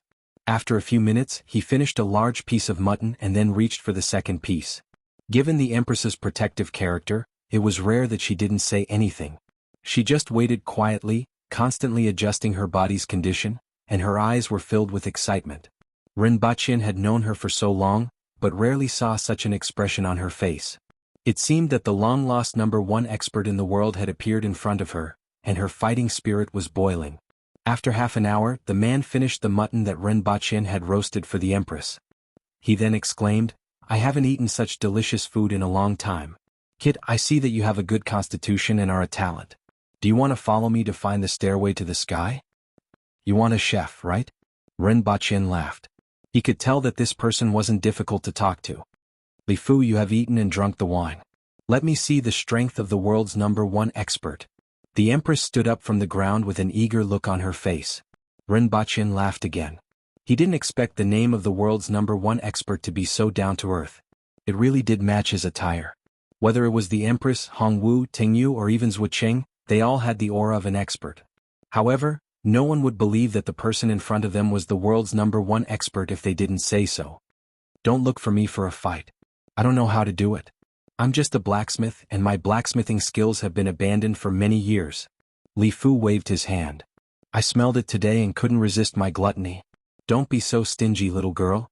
The Empress's face turned green as she swatted at Li Fu with her palm. The surrounding air was rolled up by this palm, and the area within a radius of 100 meters seemed to have become a whirlpool with the Empress as the center. "Goodbye, little girl." Li Fu floated away from the Empress's palm in a flash and fell into the darkness. At this time, Rinpoche realized that Li Fu actually had a black iron rod in his hand. However, it was much shorter than the iron rod, about 70 to 80 centimeters long, and there was a turtle head at the front. Seeing that Li Fu had run away, the Empress was furious. It was rare for her to meet the world's top expert, and she wanted to test the strength of the world's #1. However, the other party didn't even take a single blow and ran away just like that, causing her to feel extremely disappointed. He then raised his voice and said, "Li Fu, aren't you looking for the stairway to heaven?" The voice was loud and clear, and it traveled directly into the forest ahead. The next moment, Li Fu landed in front of the bonfire and said solemnly, "Little girl, do you know?" "I don't know, but I know how to ascend to the sky," the Empress said with a strange expression. "Is that true? Don't lie to me." Li Fu's face immediately revealed a look of surprise, but he was also afraid that the other party would lie to him. The Empress glanced at Rinpoche. "Your Majesty, are you referring to a plane or a rocket?" Rinpoche felt that the Empress suddenly asked him to speak. "Is there really something that can allow me to ascend to the heavens?" Li Fu was in disbelief when he heard Rinpoche's tone. "First, tell me what you want to do in the sky." These two functions were different. Do you want to ascend to the sky to take a look, or what? If you just want to ascend to the sky to take a look, a paraglider should be enough, Rinpoche asked curiously. "I want to find the gods in the sky." Li Fu's face was overflowing with murderous intent when he talked about this. "Are there really gods?" Rinpoche asked. Although there were many strange things in this world, he was still skeptical about the existence of gods. After all, there were very few theories about gods in Dayo, and he naturally couldn't come into contact with them. He heard that there were a lot more stories about gods in Great Xia. Also, what was this world's #1 expert trying to do with his murderous expression? How much hatred did he have? Or did he want to pierce through the sky so that it would no longer cover his eyes? At his age, he should be past the second stage of middle school, right? "There must be," Li Fu said with a murderous look. However, coupled with his tattered clothes and the way he looked, people always felt that he was a lunatic. "Can you tell me what you know about gods?" Rinpoche asked curiously. He was very interested in this topic. No matter who it was, they would be interested in something like gods. In particular, Li Fu was the world's #1 expert. He had been looking for a way to ascend to the heavens for so many years and wanted to find the gods in the sky. He should know a lot of things that ordinary people didn't. "Do you really know how to ascend to the heavens?" Li Fu stared at Rinpoche with his eyes wide open. "I do know how to ascend to the heavens. However, I'm afraid it will take some time to implement it. It will take at least 30 to 50 years to make that artifact that can ascend to the heavens," Rinpoche said after thinking for a while. 30 to 50 years was the fastest speed. It was only possible to make a rocket by directly moving all kinds of mature technology from Earth and accelerating development. Of course, 30 to 50 years would be at least 100 years on Earth. Perhaps by then, there would already be small equipment that could easily send people to outer space. As for what would happen if he couldn't find the gods in outer space, Rinpoche didn't even want him to come back. In fact, Rinpoche said this with another intention.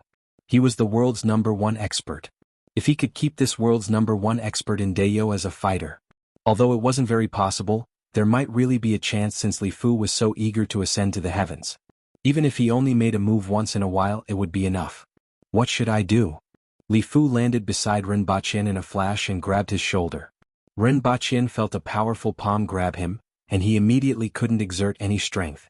"Let go of him." The Empress's face was full of anger. The red muslin on her body fluttered even though there was no wind, and her fine black hair also fluttered upward. "No matter who the world's #1 expert was, no one could touch my people. Let go." The Empress threw a punch at him without hesitation. Afraid that she would hurt Rinpoche, she deliberately concentrated all the force of this punch on one point. "You can't hit him. I'm fine with this punch, but this guy is dead meat." Li Fu quickly shouted, grabbed Rinpoche, and immediately fell into the darkness. "Li Fu." The Empress was furious and immediately chased after him. Rinpoche felt a strong wind blowing on his body, and he couldn't even open his eyes. This speed was even faster than when the Empress was carrying him. In just a short while, the two of them landed somewhere unknown. "Li Fu, I'm going to kill you." The Empress's roar came from afar. "Kids, speak." Li Fu shook Rinpochen to the ground. Rinpochen was shocked that this ordinary-looking Li Fu could actually make the Empress completely unable to catch up with him. In just a short while, the Empress couldn't locate the two of them. This kind of strength was truly terrifying. Fortunately, Li Fu didn't want his life. Otherwise, even the Empress wouldn't be able to protect him. After calming himself down, Rinpochen smiled bitterly and said, "You ate Her Majesty's roasted meat, drank Her Majesty's wine, and even captured Her Majesty's man. Even though you're the most respected person in the world, this isn't very good, right?" Li Fu was slightly embarrassed and said, "That girl is difficult to deal with and I don't want to argue with her. Tell me and I'll send you back and give you something good." Rinpochen felt relieved after seeing Li Fu's expression. This world's #1 expert was exactly as he had felt before, and he wasn't a scheming and merciless person. "It's useless for me to tell you. At present, even the entire nation can't manufacture this thing," Rinpochen said. "With my means, I'm afraid there aren't many things in the world that can baffle me." "Tell me," Li Fu said in a deep voice as he straightened his body. Although these words were a little boastful, given Li Fu's status, he didn't feel that he was boasting. However, when it came to manufacturing a rocket, even if there were 100 of him, it wouldn't be of much use. "A rocket can easily send you beyond the 9th heaven," Rinpochen said faintly. "What is that?" Li Fu asked eagerly. "Tell me what you know about the gods first." Rinpochen changed the subject. Li Fu hesitated for a moment before sighing and saying, 200 years ago, I had a fiancée. Come to think of it, my fiancée is quite beautiful and virtuous." Upon hearing this, Rinpochen immediately imagined a romance novel with 3 million words full of love and hatred. This old man's fiancée was stolen? By the gods? That couldn't be, right? However, just 6 months before we got married, my fiancée suddenly became pregnant. Rinpochen asked, "Huh?" However, my fiancée was still a virgin. People say that the gods met in a dream and that she was the son of a deity. However, I couldn't accept it, so I spent 6 months forging this dragon turtle rod. I swore to find the god who humiliated my fiancée and let him have a taste of the humiliation I suffered. Li Fu was overflowing with murderous intent, and his beard stood up like steel needles. This was a sign that his mind was fluctuating violently and his body was full of vigor. "Are you going to explode the god's backyard flower?" Rinpochen was dumbfounded. Putting everything else aside, Li Fu's ambition alone was worthy of being the #1 expert in the world. "Backyard flower? Not bad, it's very appropriate. That's it." Li Fu then said sternly, "This old man has searched for 200 years, from the desert to the East Sea, from the south to the north. From a blacksmith, I have become the world's #1 blacksmith, but this stairway to heaven is still like an illusion. I have searched for all the rumors about the gods in the world, and I'm preparing to go to the depths of the 60,000 mountains to see if there's anything I'm looking for in those endless mountains." He turned his head and stared at Rinpochen sternly. "Kid, if you can do this, I'll give you great benefits. If you lie to me, no one in the world will be able to protect you." Rinpochen opened his mouth and was a little dumbfounded. The hatred of this #1 expert in the world was so deep that he really didn't know what to say. After thinking about it, Rinpochen decided not to tell Li Fu about his speculation about whether his fiancée might have been swimming or falling into the water when someone happened to shoot her. Rinpochen was afraid that this blow would be too big. The other party had searched for 200 years. According to the other party, he was originally a blacksmith, but in these 200 years he became the #1 expert in the world. He gave up everything, fame, wealth, beauty, and all the good things in the world, all for the sake of revenge.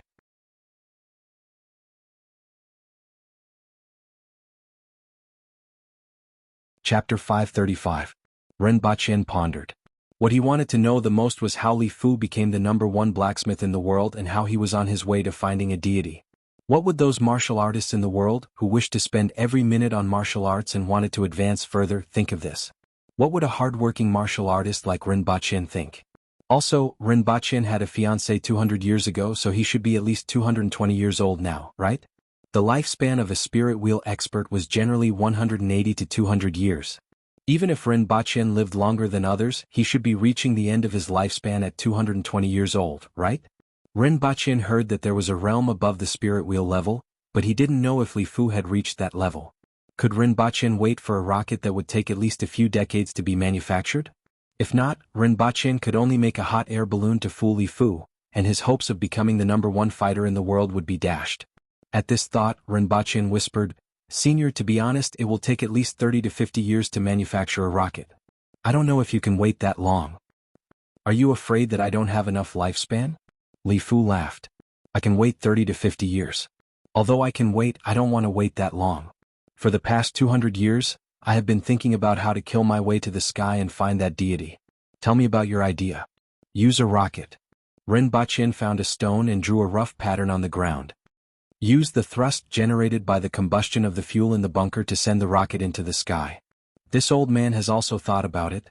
Continuously beating the air to raise oneself high up in the sky is quite similar to your method. However, even I can only rise 100 meters by beating the air. On the other hand, your idea sounds more feasible, Li Fu said happily. However, like I said, to manufacture a rocket isn't something that can be manufactured in a short period of time. It requires the advancement of the entire industry. On one hand, the manufacturing process, on the other hand, the alloy, and on the other hand, the fuel. Rinpoche explained some of the issues regarding the rocket to Li Fu in detail while paying attention to Li Fu's expression. In fact, it wasn't easy to manufacture a rocket that could send people into the sky without considering the air tightness and other issues. Without the alloy, how many tons of steel would a rocket that could send people into the sky weigh? How much fuel would be needed to push such a heavy rocket into the sky? Just solving this problem alone was not something that could be solved in a short period of time. Not to mention other problems. Following Rinpoche's explanation, Li Fu's expression became serious. Although there were many parts that he didn't understand, there were some parts that he understood. After all, he was a blacksmith himself and was a top-notch expert. There were many things that he could comprehend by analogy. From the other party's description, it was indeed not as easy as he had thought. Therefore, if we want to build a rocket, we must promote the technological development of the entire country to a certain level before it can be produced. This will take at least 30 to 50 years, and it will require the strength of the entire nation, Rinpoche said. Li Fu crossed his arms and closed his eyes, deep in thought. According to Rinpoche, this thing called a rocket was indeed very feasible. However, it would take a long time to manufacture it, and he really didn't want to wait that long. Rinpoche sized Li Fu up. It was difficult for him to look at the person in front of him with admiration. He looked at Li Fu as if he was looking at a village fool. Although Li Fu was indeed the most powerful person in the world, after hearing about his stories, Rinpoche felt that Li Fu was no different from a village fool in some aspects. Such a person was actually the most powerful in the world. Rinpoche wondered how much psychological trauma the heroes of this world had experienced in the past 200 years. "Why don't you wait in Dayo for some time? Perhaps your smithing skills will be of help at some point. Recently, I have been trying to make a steam engine, but there are still some difficulties that I can't solve. If you can help us with this, we might be able to speed up the progress," Rinpoche said sincerely. As for the steam engine, it could only be made after the situation in Tianjin Basin was resolved. If this expert couldn't wait and captured the leader of the rebel army, it would be a huge gain. "I need to think about it," Li Fu said hesitantly. "What else does Senior need to think about? You want to go to heaven, and I want to make something that can go to heaven. This means that Dayo's industry has reached a certain standard, and our goals are the same. Besides, I'm also very interested in what I can see in the sky." "It's too long." Li Fu shook his head. "It's better for me to go to the end of the 60,000 mountains to find the whereabouts of the stairway to heaven. Senior, this is Dayo, and the 60,000 mountains are also part of Dayo's territory. In this land, countless people will help you find it with just a word from Her Majesty. It won't be too late for you to go there when you have news." "I'm afraid that little girl is going to find trouble with me." Li Fu shook his head. "If it's because of you that you brought me here, Her Majesty will naturally not pursue this matter after I return. Her Majesty just wants to see how strong the world's most powerful expert is. If you have nothing else to do, why don't you show Her Majesty your skills? Her Majesty will naturally not pester you anymore. After all, you also need Her Majesty's help to find the stairway to heaven in the 60,000 mountains. It wouldn't be too much for you to show Her Majesty your skills, right?" Rinpoche felt that there was a way to fool the world's most rash person. His tone became more amiable and his attitude became more attentive. Li Fu thought for a long time before saying, "I'll bring you back." After saying this, he carried Rinpoche with one hand, and another gust of wind hit his face. After a while, Rinpoche squinted against the wind and could already see the fire in the distance, as well as the noise brought by the wind. "Li Fu, The Empress was the first to discover the two of them. She shouted and pounced toward them. "Little girl, I'm not here to fight." Li Fu carried Rinpochen and spun in the air, dodging the Empress. He casually put Rinpochen on the ground and retreated to a distance. The Empress turned around and sized up Rinpochen. Seeing that he was fine, her expression eased a little. However, she quickly became cold again.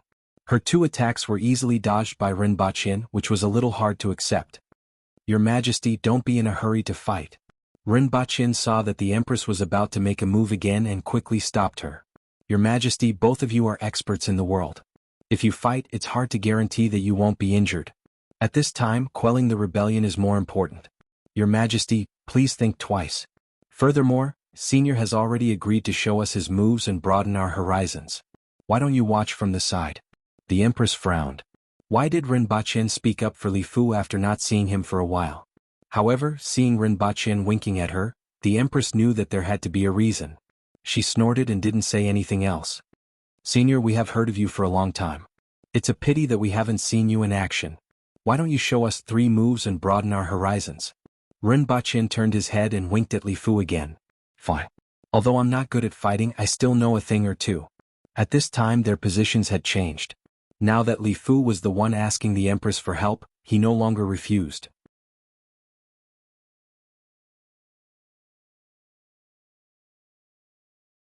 Chapter 536.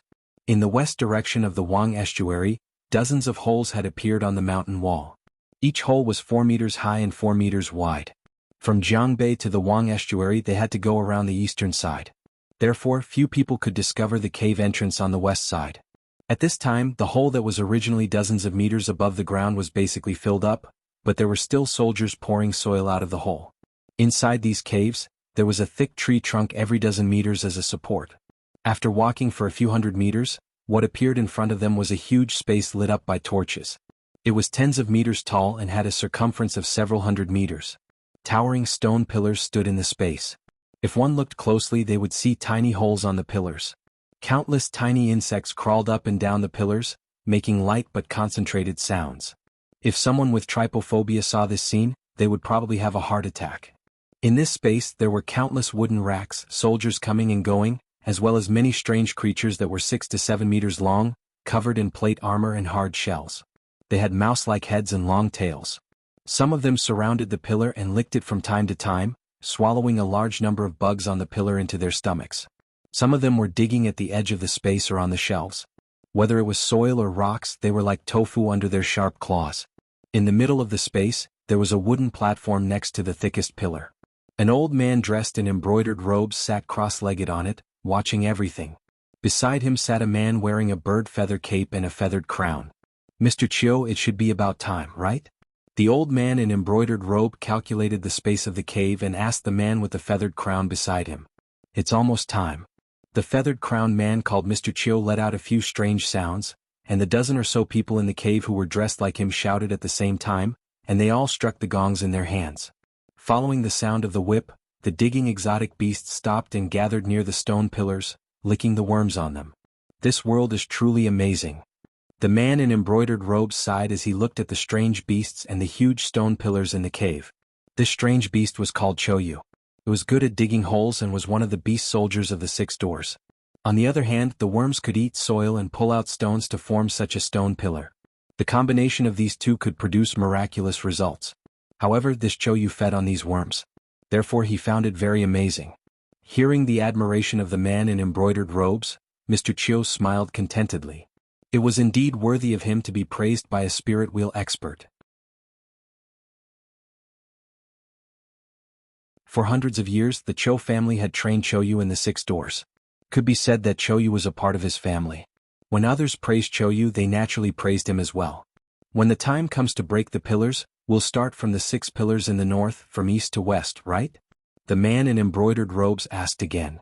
"That's right.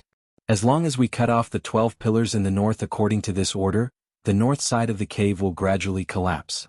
At the same time, the cliffs above will collapse and cut off their escape route. After that, the entire cave will collapse. Even a portion of the mountain peak at the top will collapse. Naturally, those people will not be able to escape," Mr. Cho said. "This heavenly Zhong pillar is the most important. It doesn't matter if the northern pillar is broken, but we must wait for everyone to leave before letting the death warriors break the heavenly Zhong pillar. Otherwise all of you will be buried here. Understood.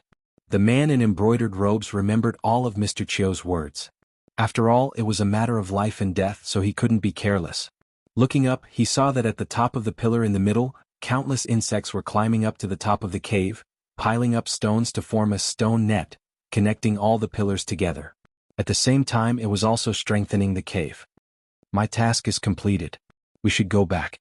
After Mr. Chiu finished speaking, he stood up from the wooden platform and shouted a few times to the surrounding people. His clansmen immediately opened the boxes one by one and rang the bells with their hands. The insects on the stone pillars climbed down from the stone pillars and burrowed into the boxes. However, they only drilled half of the way in before the boxes were full. These days, the number of worms multiplied more than double. The Choyu took this opportunity to eat heartily. Their long tongues rolled on the ground and a black worm entered their mouths. At this moment, halfway up the mountain, not only were the Empress, Renbaqin and Li Fu present, but even Shiwanya, Zongshen, Qingping, Gongzheng, Qingyun Sword, Zuocheng, and a group of winged cavalry warriors and experts from the rearguard commandery were all gathered there. No one wanted to miss the most powerful expert in the world making a move. Li Fu sternly said, "I was born as a blacksmith and am not good at fighting. However, I have something to say." Everyone listened attentively when they heard what he said. Even the Empress wouldn't ignore the advice of the most powerful expert in the world. Everything in the world has a spirit. Humans have a spirit, swords have a spirit, sabers have a spirit, mountains and trees have a spirit. Since there is a spirit, there is life and death. Just like how humans have vital points like the heart and head, everything in the world also has a vital point. Once you find this vital point, you can kill it. I call it a dead point. Everyone knows the vital points of humans and animals, but it's difficult for ordinary people to find the dead points of other things. As I said before, mountains, rivers, and trees all have a spirit. This mountain has a spirit, so it naturally has a dead point. Li Fu's aura rose slightly when he said this. Although it wasn't much better than before, it made people feel like he was different. His body seemed to have grown taller. The aura of an expert was also emitted from his body. If he was just an ordinary old man before, everyone could now feel that the person in front of them was the most powerful expert in the world. As long as you find the dead point, you can cause more damage. You don't even need to spend too much effort to kill it. After Li Fu finished speaking, the crow's leg on the short rod in his hand struck the ground at lightning speed. With this strike, everyone became alert and heard a dull rumbling sound coming from the belly of the mountain. Everyone felt their feet begin to shake, and huge cracks began to appear on the ground. Everyone was shocked. He was indeed the most powerful expert in the world. This strike could actually shake a mountain with a radius of several kilometers. This was simply not something that a human could do. Everyone looked at Li Fu with admiration. At this moment, the ground shook even more violently, and everyone even felt as if they were sinking.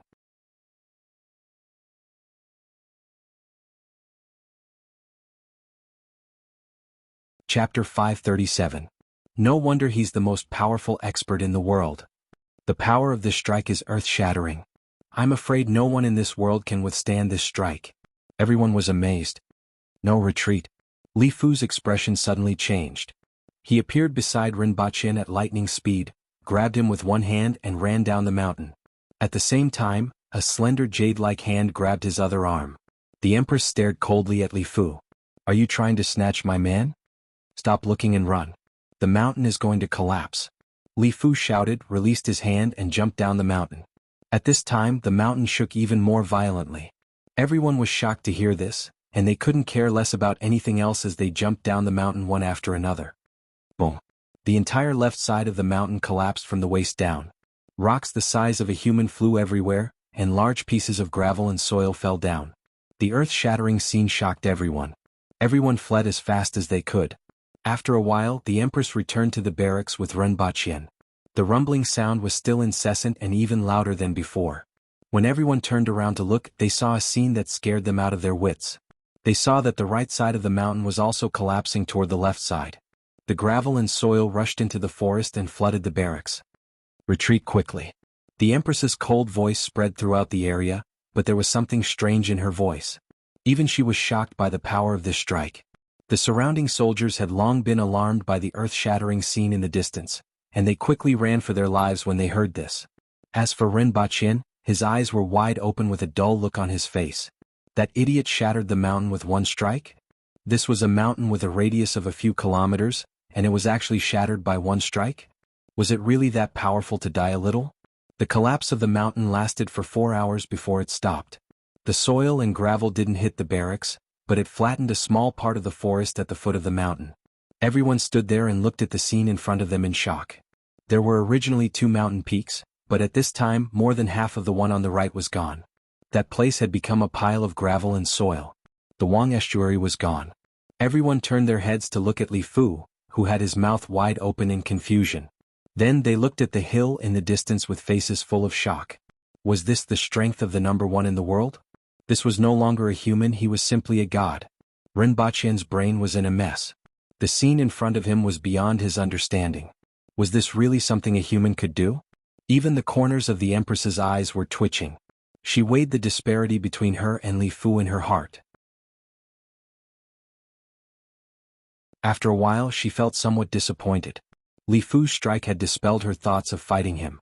Senior is indeed worthy of being the world's most powerful expert. Rinpoche finally regained his senses after an unknown period of time. With a shocked look on his face he said sincerely, such a person was worthy of being a walking nuclear warhead. This kind of strength completely shattered his previous understanding of this world. After hearing what Rinpoche said, everyone looked at Li Fu again. The world's number one, fully deserving of the title. I'm afraid that we won't be able to find a second person in the next 1,000 years. Shiwanya sighed. It was a pity that such an expert was not from the aboriginals. Indeed, fully deserving. Qingyun's sword and Zhucheng were full of admiration. The 2 of them were different from the others. The others were aboriginals and the martial arts they practiced were different from them. On the other hand, the martial arts they practiced were similar to Li Fu's. Li Fu was indeed a lighthouse on their way forward. Although he was very far away from the 2 of them, they could see a possibility. Just by looking at their worshipful expressions, Rinpoche felt that they had become Li Fu's diehard fans. Shattering a mountain with one strike is fearsome and terrifying, the Empress said softly. Li Fu blankly looked at everyone, looked down at the dragon turtle rod in his hand, and then at his hands. Could it be that his strength had unknowingly reached this level? Although everything had a weak point, this weak point only increased the power of an attack by a few times.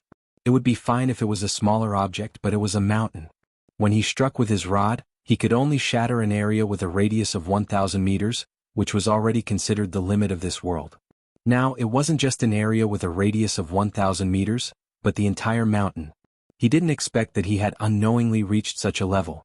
Although he had never thought of practicing and only wanted to find the gods in heaven, his cultivation level was constantly rising, but this wasn't his ambition. Li Fu was a little disappointed and frustrated. Even with his strength, he still hadn't found the stairway to heaven. Fortunately, there was a little hope now. Rinpoche noticed Li Fu looking at him and was sincerely convinced. Instructor, I want to learn this. You must teach me. In Shuiyang City, the experts in the city landed on top of the city wall and looked at the Wang estuary in the distance. The earth shaking and mountain shaking just now had alarmed everyone. Some people were bewildered. What exactly happened there? Although they couldn't see it, the fact that the sound and vibration could be transmitted here was enough to show how powerful the earthquake was. As for the others, they understood what had happened. I'm afraid that those barbarians wanted to cross the Wang estuary at night, and Mr. Yu Yang cut off the supporting pillars, causing such a drastic change? Xie Kuan asked. It seems so.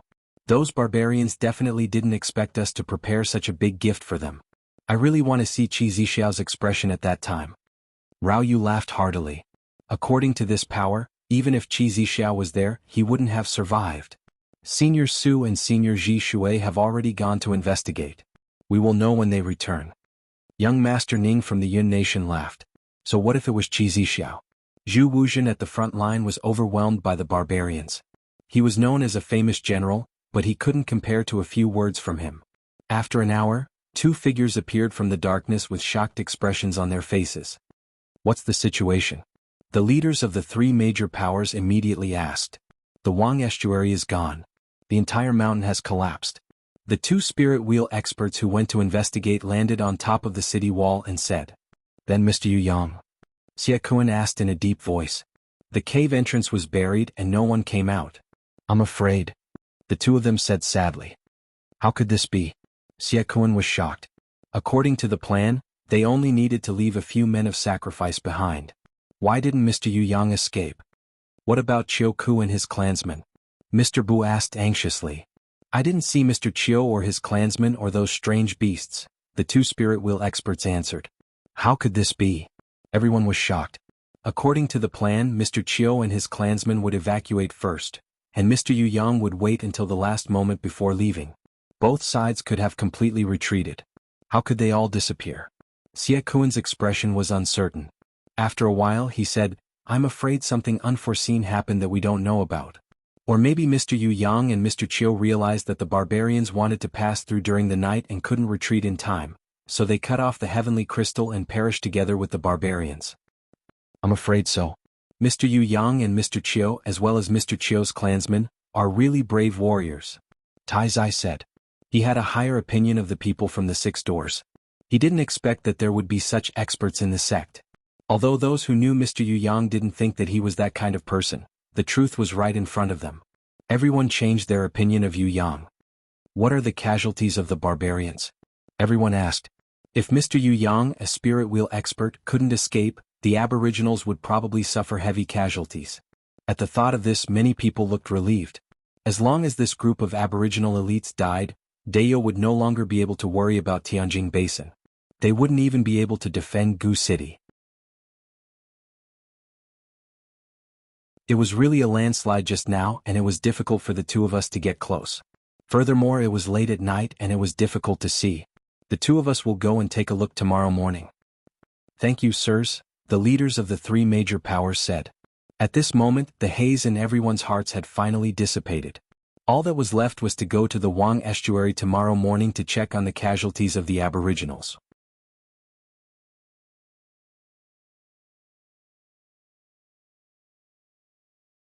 Chapter 538. Early in the morning, a faint mist pervaded between heaven and earth. 2 figures leaped out of the city and disappeared into the mist in the distance. It didn't take long before the two of them arrived near a mound of dirt. Who would believe that this was a mountain that was hundreds of meters high just a day ago? However, all of this was gone now. Looking at the current situation, they could still recall the scene of the landslide last night. There's no one and no traces left behind. It seems like Yu Yang and the rest are really buried underground. After carefully searching the west side for a while, one of them sighed slightly. Previously, I underestimated Yu Yang. I didn't expect him to have such an unyielding side, the other person said. Although Yu Yang has become one with the earth, he has done a great deed for all living beings in Tianjin Basin. In the future we should set up a memorial for him. I wonder what the casualties of those barbarians are like.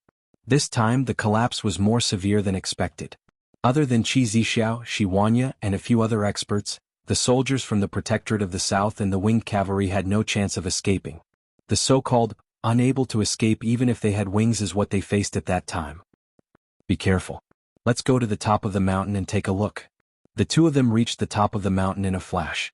The traces left behind by the landslide here were much more serious than on the other side. This was because the mountain had collapsed towards this side. The valley between the 2 mountains had been completely filled up. As for the forest on the south side of the mountain, half of it had been submerged by the mud. Further south there was a large campsite.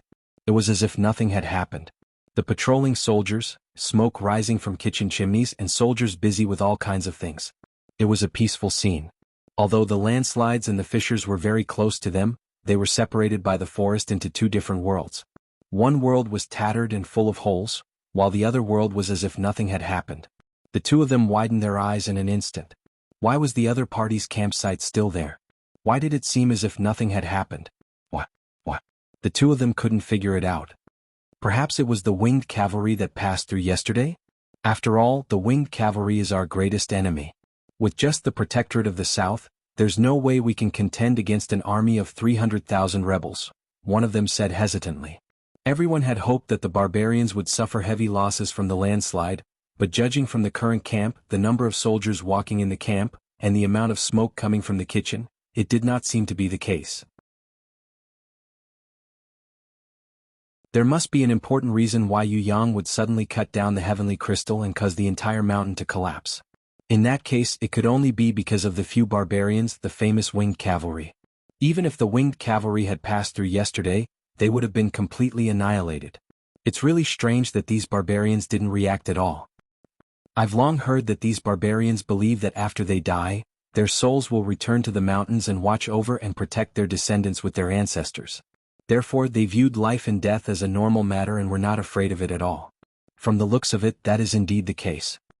He's just a barbarian. The other person snorted heavily. Just in case, it's better to test it out. Qi Zixiao must still be there as well as Shi Wanya. I'm afraid we won't be able to get away with it. The two of them looked at the camp in the distance and felt hesitant. At this moment, a Baihu from the rearguard commandery saw the two of them with binoculars. After reporting, a group of burly men wearing leather armor jumped out of the tent and ran towards the two of them. Upon seeing this group of people, the two of them first observed for a while. Then their expressions changed drastically. These people were obviously the winged cavalry that Yu Yang had buried at the foot of the mountain. What's going on? I'm afraid that something big has happened. Let's go back quickly. The two of them looked at each other with suspicion in their eyes. Why exactly did Yu Yang cut down the heavenly crystal yesterday?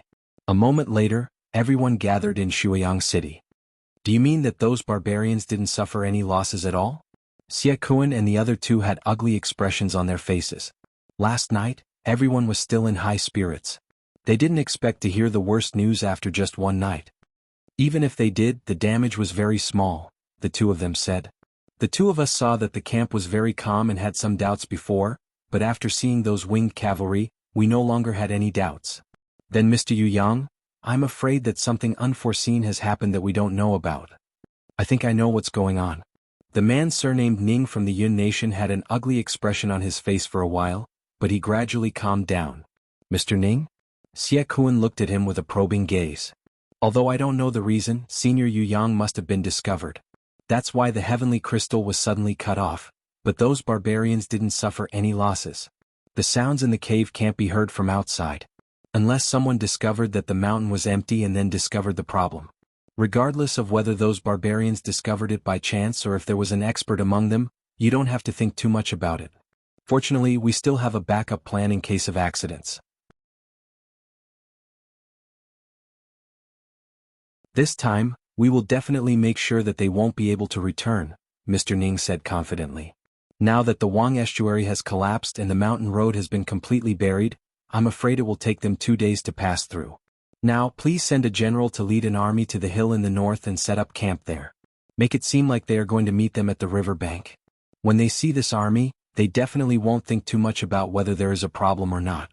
Given the barbarians' temperament, if they see someone blocking their way and the number of soldiers is about the same as theirs, and the water is not wide, they will definitely cut wood to make boats and send their army across the river to attack. At that time we will open the river and let the water rush down.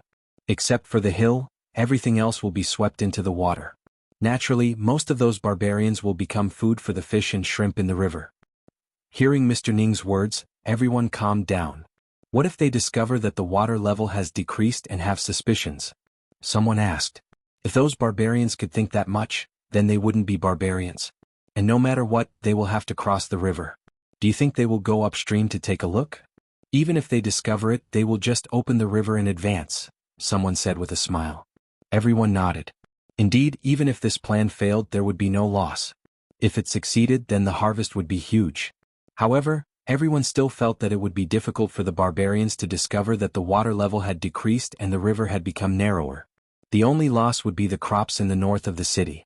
However, no one cared about those crops at this time. Thanks to Mr. Ning's strategizing and planning, even though those barbarians managed to escape once, they definitely won't be able to escape this time. Xie Kuan smiled as he stroked his beard. A just cause enjoys abundant support, while an unjust cause finds little support. Those barbarians are the enemies of you, me, the Yun Nation, the Qin Nation, and everyone in Great Xia, the youth surnamed Ning said with a smile. Well said, Mr. Ning. Xie Kuan laughed heartily. Soon after, the city was mobilized. An army of about 15,000 people left the city and headed for a hill in the north. They set up camp there and waited for the aboriginals to arrive.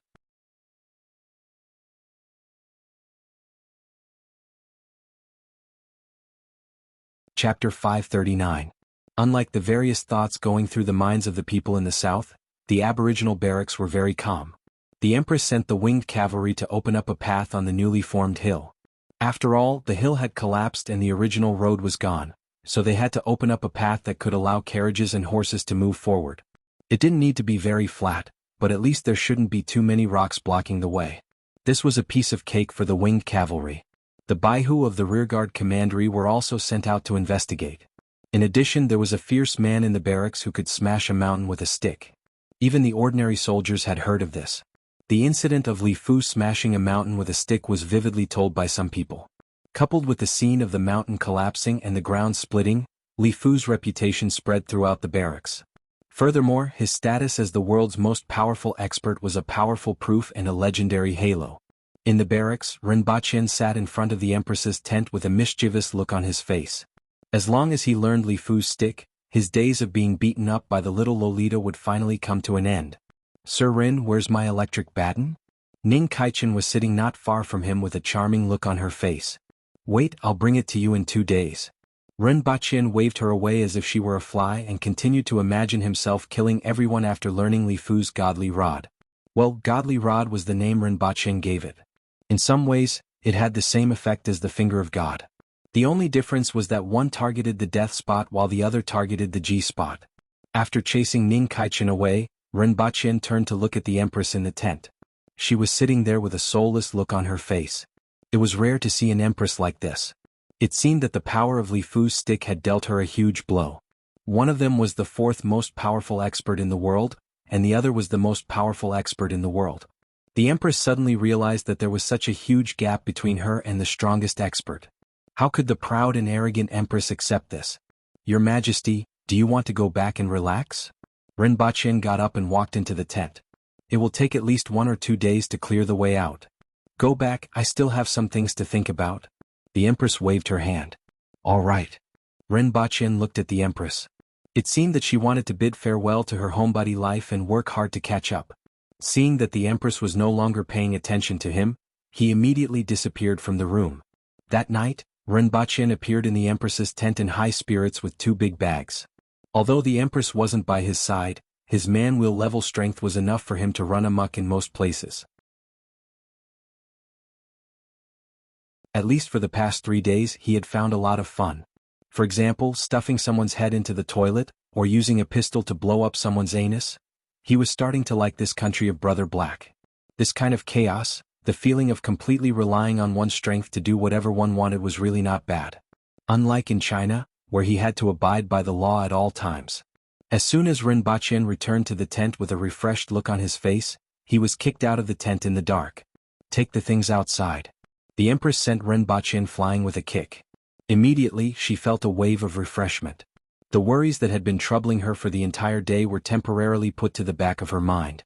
Rinpochen lay on the ground, feeling rather wronged. Who did he offend? He was kicked as soon as he came back. According to the current time, the Empress should be asleep. He carried his things back to the tent. After daybreak, Rinpochen came out of the tent and saw Ning Kaichen looking at him from afar with a charming smile on his face, which made Rinpochen feel disgusted. "Where's the Shueka?" Rinpochen asked. Ning Kaichen took out a palm-sized jade box and waved it at Rinpochen. Rinpochen turned around and went into the tent. After searching for a long time, he took out the electric batons, batteries and solar chargers that he had just brought back. The 2 of them squatted at the side of the tent as if they were carrying out some shameful transaction. "In any case, we have been through thick and thin together, so I won't cheat you. These are 2 electric batons. This is a solar battery and this is a solar panel. With these things, you can travel the world with 3 electric batons." Rinpochen took out the things from the bag one by one and showed them to Ning Kaichen. "Sir Rin, it's obviously 2 electric batons." Ning Kaichen winked. Cough cough. Ning Kaichen's winking actually made Rinpochen's heart palpitate with eagerness, and he quickly chanted Amitabha in his heart. Rinpochen had to admit that Ning Kaichen had become more and more seductive after his sex change. He was even more seductive than a real woman. If it was someone who didn't know about his background, they would probably be bewitched by him. Rinpochen explained the battery, solar panel, and how to charge it in detail to Ning Kaichen. After all, a person had to be trustworthy. If he were to directly give him an electric baton, he would probably realize that it was out of battery after a day. Furthermore, Rinpochen was somewhat responsible for his transformation.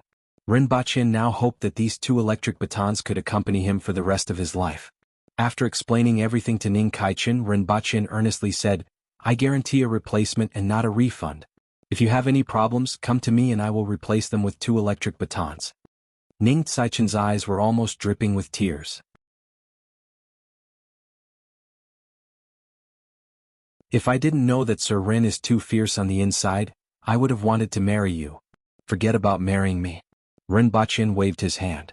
Rinpoche only waved his hand halfway when he felt a gust of wind blow past him. Following which, there was a loud slap, and Ning Kaichen was getting further and further away from him. After the Empress slapped Ning Kaichen away, she snorted, turned around and strolled back. After a while, Ning Kaichen came back with half his face swollen. He looked submissive and stopped throwing flirtatious glances. Indeed, a married man couldn't be provoked. She threw the jade box to Rinpoche, picked up one of the electric batons and poked it into her hand. Her whole body trembled, and her face was filled with satisfaction. Then she carried the box back to her electrocution treatment in high spirits. Rinpoche opened the box and took a look. Inside was a blood-red rhizome that looked a little like ginseng. Its body was slender and covered with many thin and long feelers. Just as he opened the box, a whiff of medicinal fragrance assailed his nostrils, invigorating his spirit. Fortunately, it's not a weird smell. Rinpoche got up and went to look for the Empress. "Your Majesty, how do I use this thing?" "It's best to decoct medicine. However, there isn't much opportunity to do so now. Just eat it directly, and it will bring out 60 to 70% of the strength of the medicine," the Empress said faintly. Rinpoche opened his mouth and stuffed the shueka into it without any hesitation. "Why does it taste a little like carrots?" Rinpoche mumbled as he chewed. In less than 2 minutes, Rinpoche felt a huge wave of heat crashing all over his body. Rather than saying it was a wave of heat, it would be better to say it was a ball of flame. He felt his body temperature rising continuously, as if he was immersed in hot water. Every inch of his skin was red, and his eyes looked as if they were about to spit out fire. "Damn, it's cooked. It's cooked," Rinpoche screamed in his heart.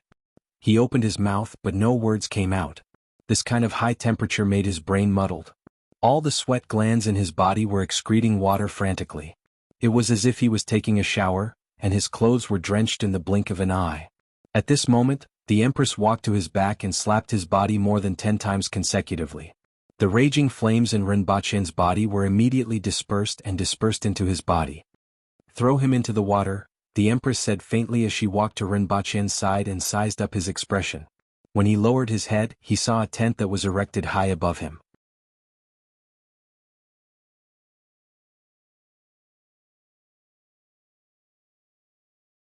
Chapter 540.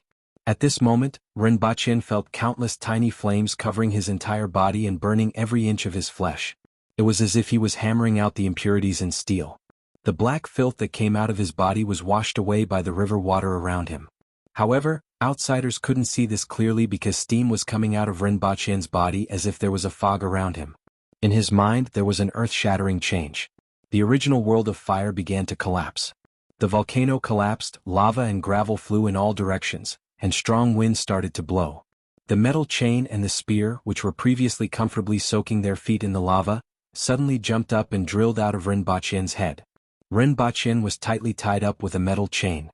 They didn't know what this guy had done, but they didn't even have a place to hide. As for the spear, it didn't have as many requirements as the metal chain.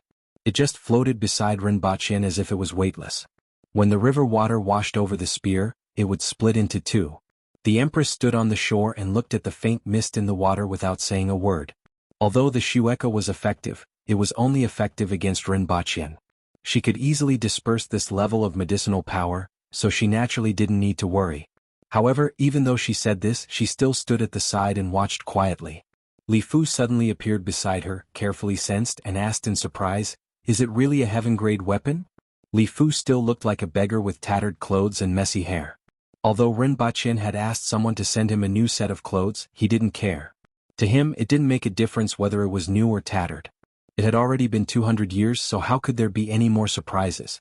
When Rinpoche was sent here in a hurry, he noticed that there were subtle fluctuations coming from the heaven-grade weapons. He didn't expect to see such a scene. He could clearly feel that these 2 heaven-grade weapons had Rinpoche's aura. Ordinary people judged people based on their appearance or smell. At his level, he could already distinguish a person based on their godly soul. His appearance or smell could be changed, but his soul could never be changed. Strange. This guy is obviously a man-will expert, so why does he have a heaven-grade weapon? And two? Li Fu was surprised. The Empress took 2 steps to the side and distanced herself from Li Fu. She could not shake off the stench on him. She could treat him as the best in the world, but that did not mean that she had to put up with that stench. She had no interest in answering Li Fu's question. Li Fu thought for a long time, but he couldn't think of anything. In the end, he put the matter aside. In any case, he could ask this kid when he woke up. After a long time, Rinpoche realized that he had regained control of his body. Then the first thing he had to face was the iron chain that tied him up. Fortunately, the moment he recovered, the iron chain and the spear drilled directly into his head. However, the 2 fellows were stunned after entering his head. Where was the original volcano? Where's the lava? Why was there only a vast desert left? How was he supposed to soak his feet? How was he supposed to soak in the bath? The only bit of fun he had was taken away? The 2 fellows were stunned for a moment. They wanted to go out and fight with Rinpoche, but they were flicked back by the Empress's finger. Seeing that Rinpoche was fine, the Empress flicked the 2 fellows away with her finger and went back to think about how to reach Li Fu's level. Why do you have a heaven-grade weapon? That's impossible. Li Fu couldn't wait to ask when he saw Rinpoche come ashore. And there are 2 of them. Even I only have 1. It's probably because I'm a genius. That's why I said that it was right for you to teach me that spear technique. Only I can carry it forward and surpass the master. Rinpoche couldn't wait to throw a few punches. His speed was much faster than before, and his punches created quite a bit of wind. He tapped his feet on the ground and immediately leaped more than 10 meters away. The heart was fire, hid the spirit, and controlled the whole body. After completing the visualization of fire, the coordination of his entire body had improved. His strength and speed had also increased significantly. Although he hadn't tested it yet, he could feel his body, and he had a feeling that he was in control of everything in his body. This was the first time he had felt this way. Furthermore, he was 1 step closer to the earth wheel level. The next 2 parts were the visualization of earth and visualization of metal. In less than a year, not only did he reach the man-wheel level, but he also broke through 3 levels of visualization and reached the intermediate level of the man-wheel level. Rinpoche felt that he should be a genius. That's not right. Your spear belongs to Tengyu. I've seen him once before. How did his spear fall into your hands? It seems like it has been integrated into your treasure. As long as you reach the spirit wheel level, you will be able to use it without any problems. How can this be? Li Fu kept asking as he followed Rinpoche. Now, other than matters related to the gods and the heavens, the only thing that could attract his attention was the things that Rinpoche had never seen or heard of. As for that metal chain, although I haven't seen it before, it doesn't belong to you. How could it be on you? It's because they realized that there was no future for them to follow their original masters, so they abandoned the dark side for the light side. They can eat, drink, and even soak their feet with me. There's no future for them to fight and kill with their original masters every day, Rinpoche said. Impossible.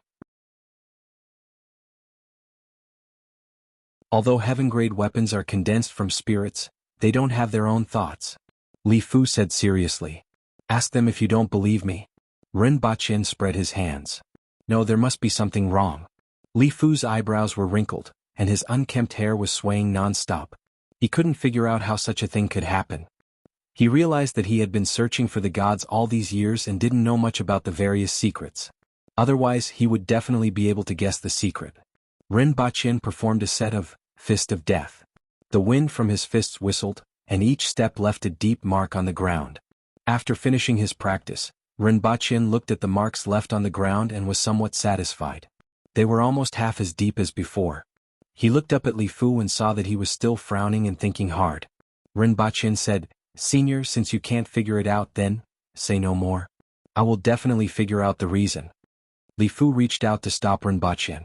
He was the most powerful person in the world and had a better understanding of spirits than most people. It was impossible for him to think of something that others could think of. Rinpoche was confused. Did you misunderstand something? I didn't say that I would tell you. What I meant was that since you can't figure it out, don't think about it. Oh, that's fine. Senior, when will you teach me the divine staff? Rinpoche asked. In 2 days. I will teach you after I figure out this problem. Li Fu put his hands behind his back, lowered his head and left with a bitter look on his face. As he walked, he kept muttering, "Why? Why exactly? How did you do it? What?" Rinpoche felt dizzy when he heard this. If he couldn't figure it out in this lifetime, wouldn't he have to take this move with him? You're tuning in to the Han Li's Wuxia Adventures YouTube channel. We're so grateful for your support, and don't forget to subscribe to join us on this incredible journey through captivating stories. Your generosity through donations truly makes a world of difference, as it's the primary source of revenue that allows me to expand and enhance this channel for you. Thank you from the bottom of my heart for being a part of this adventure.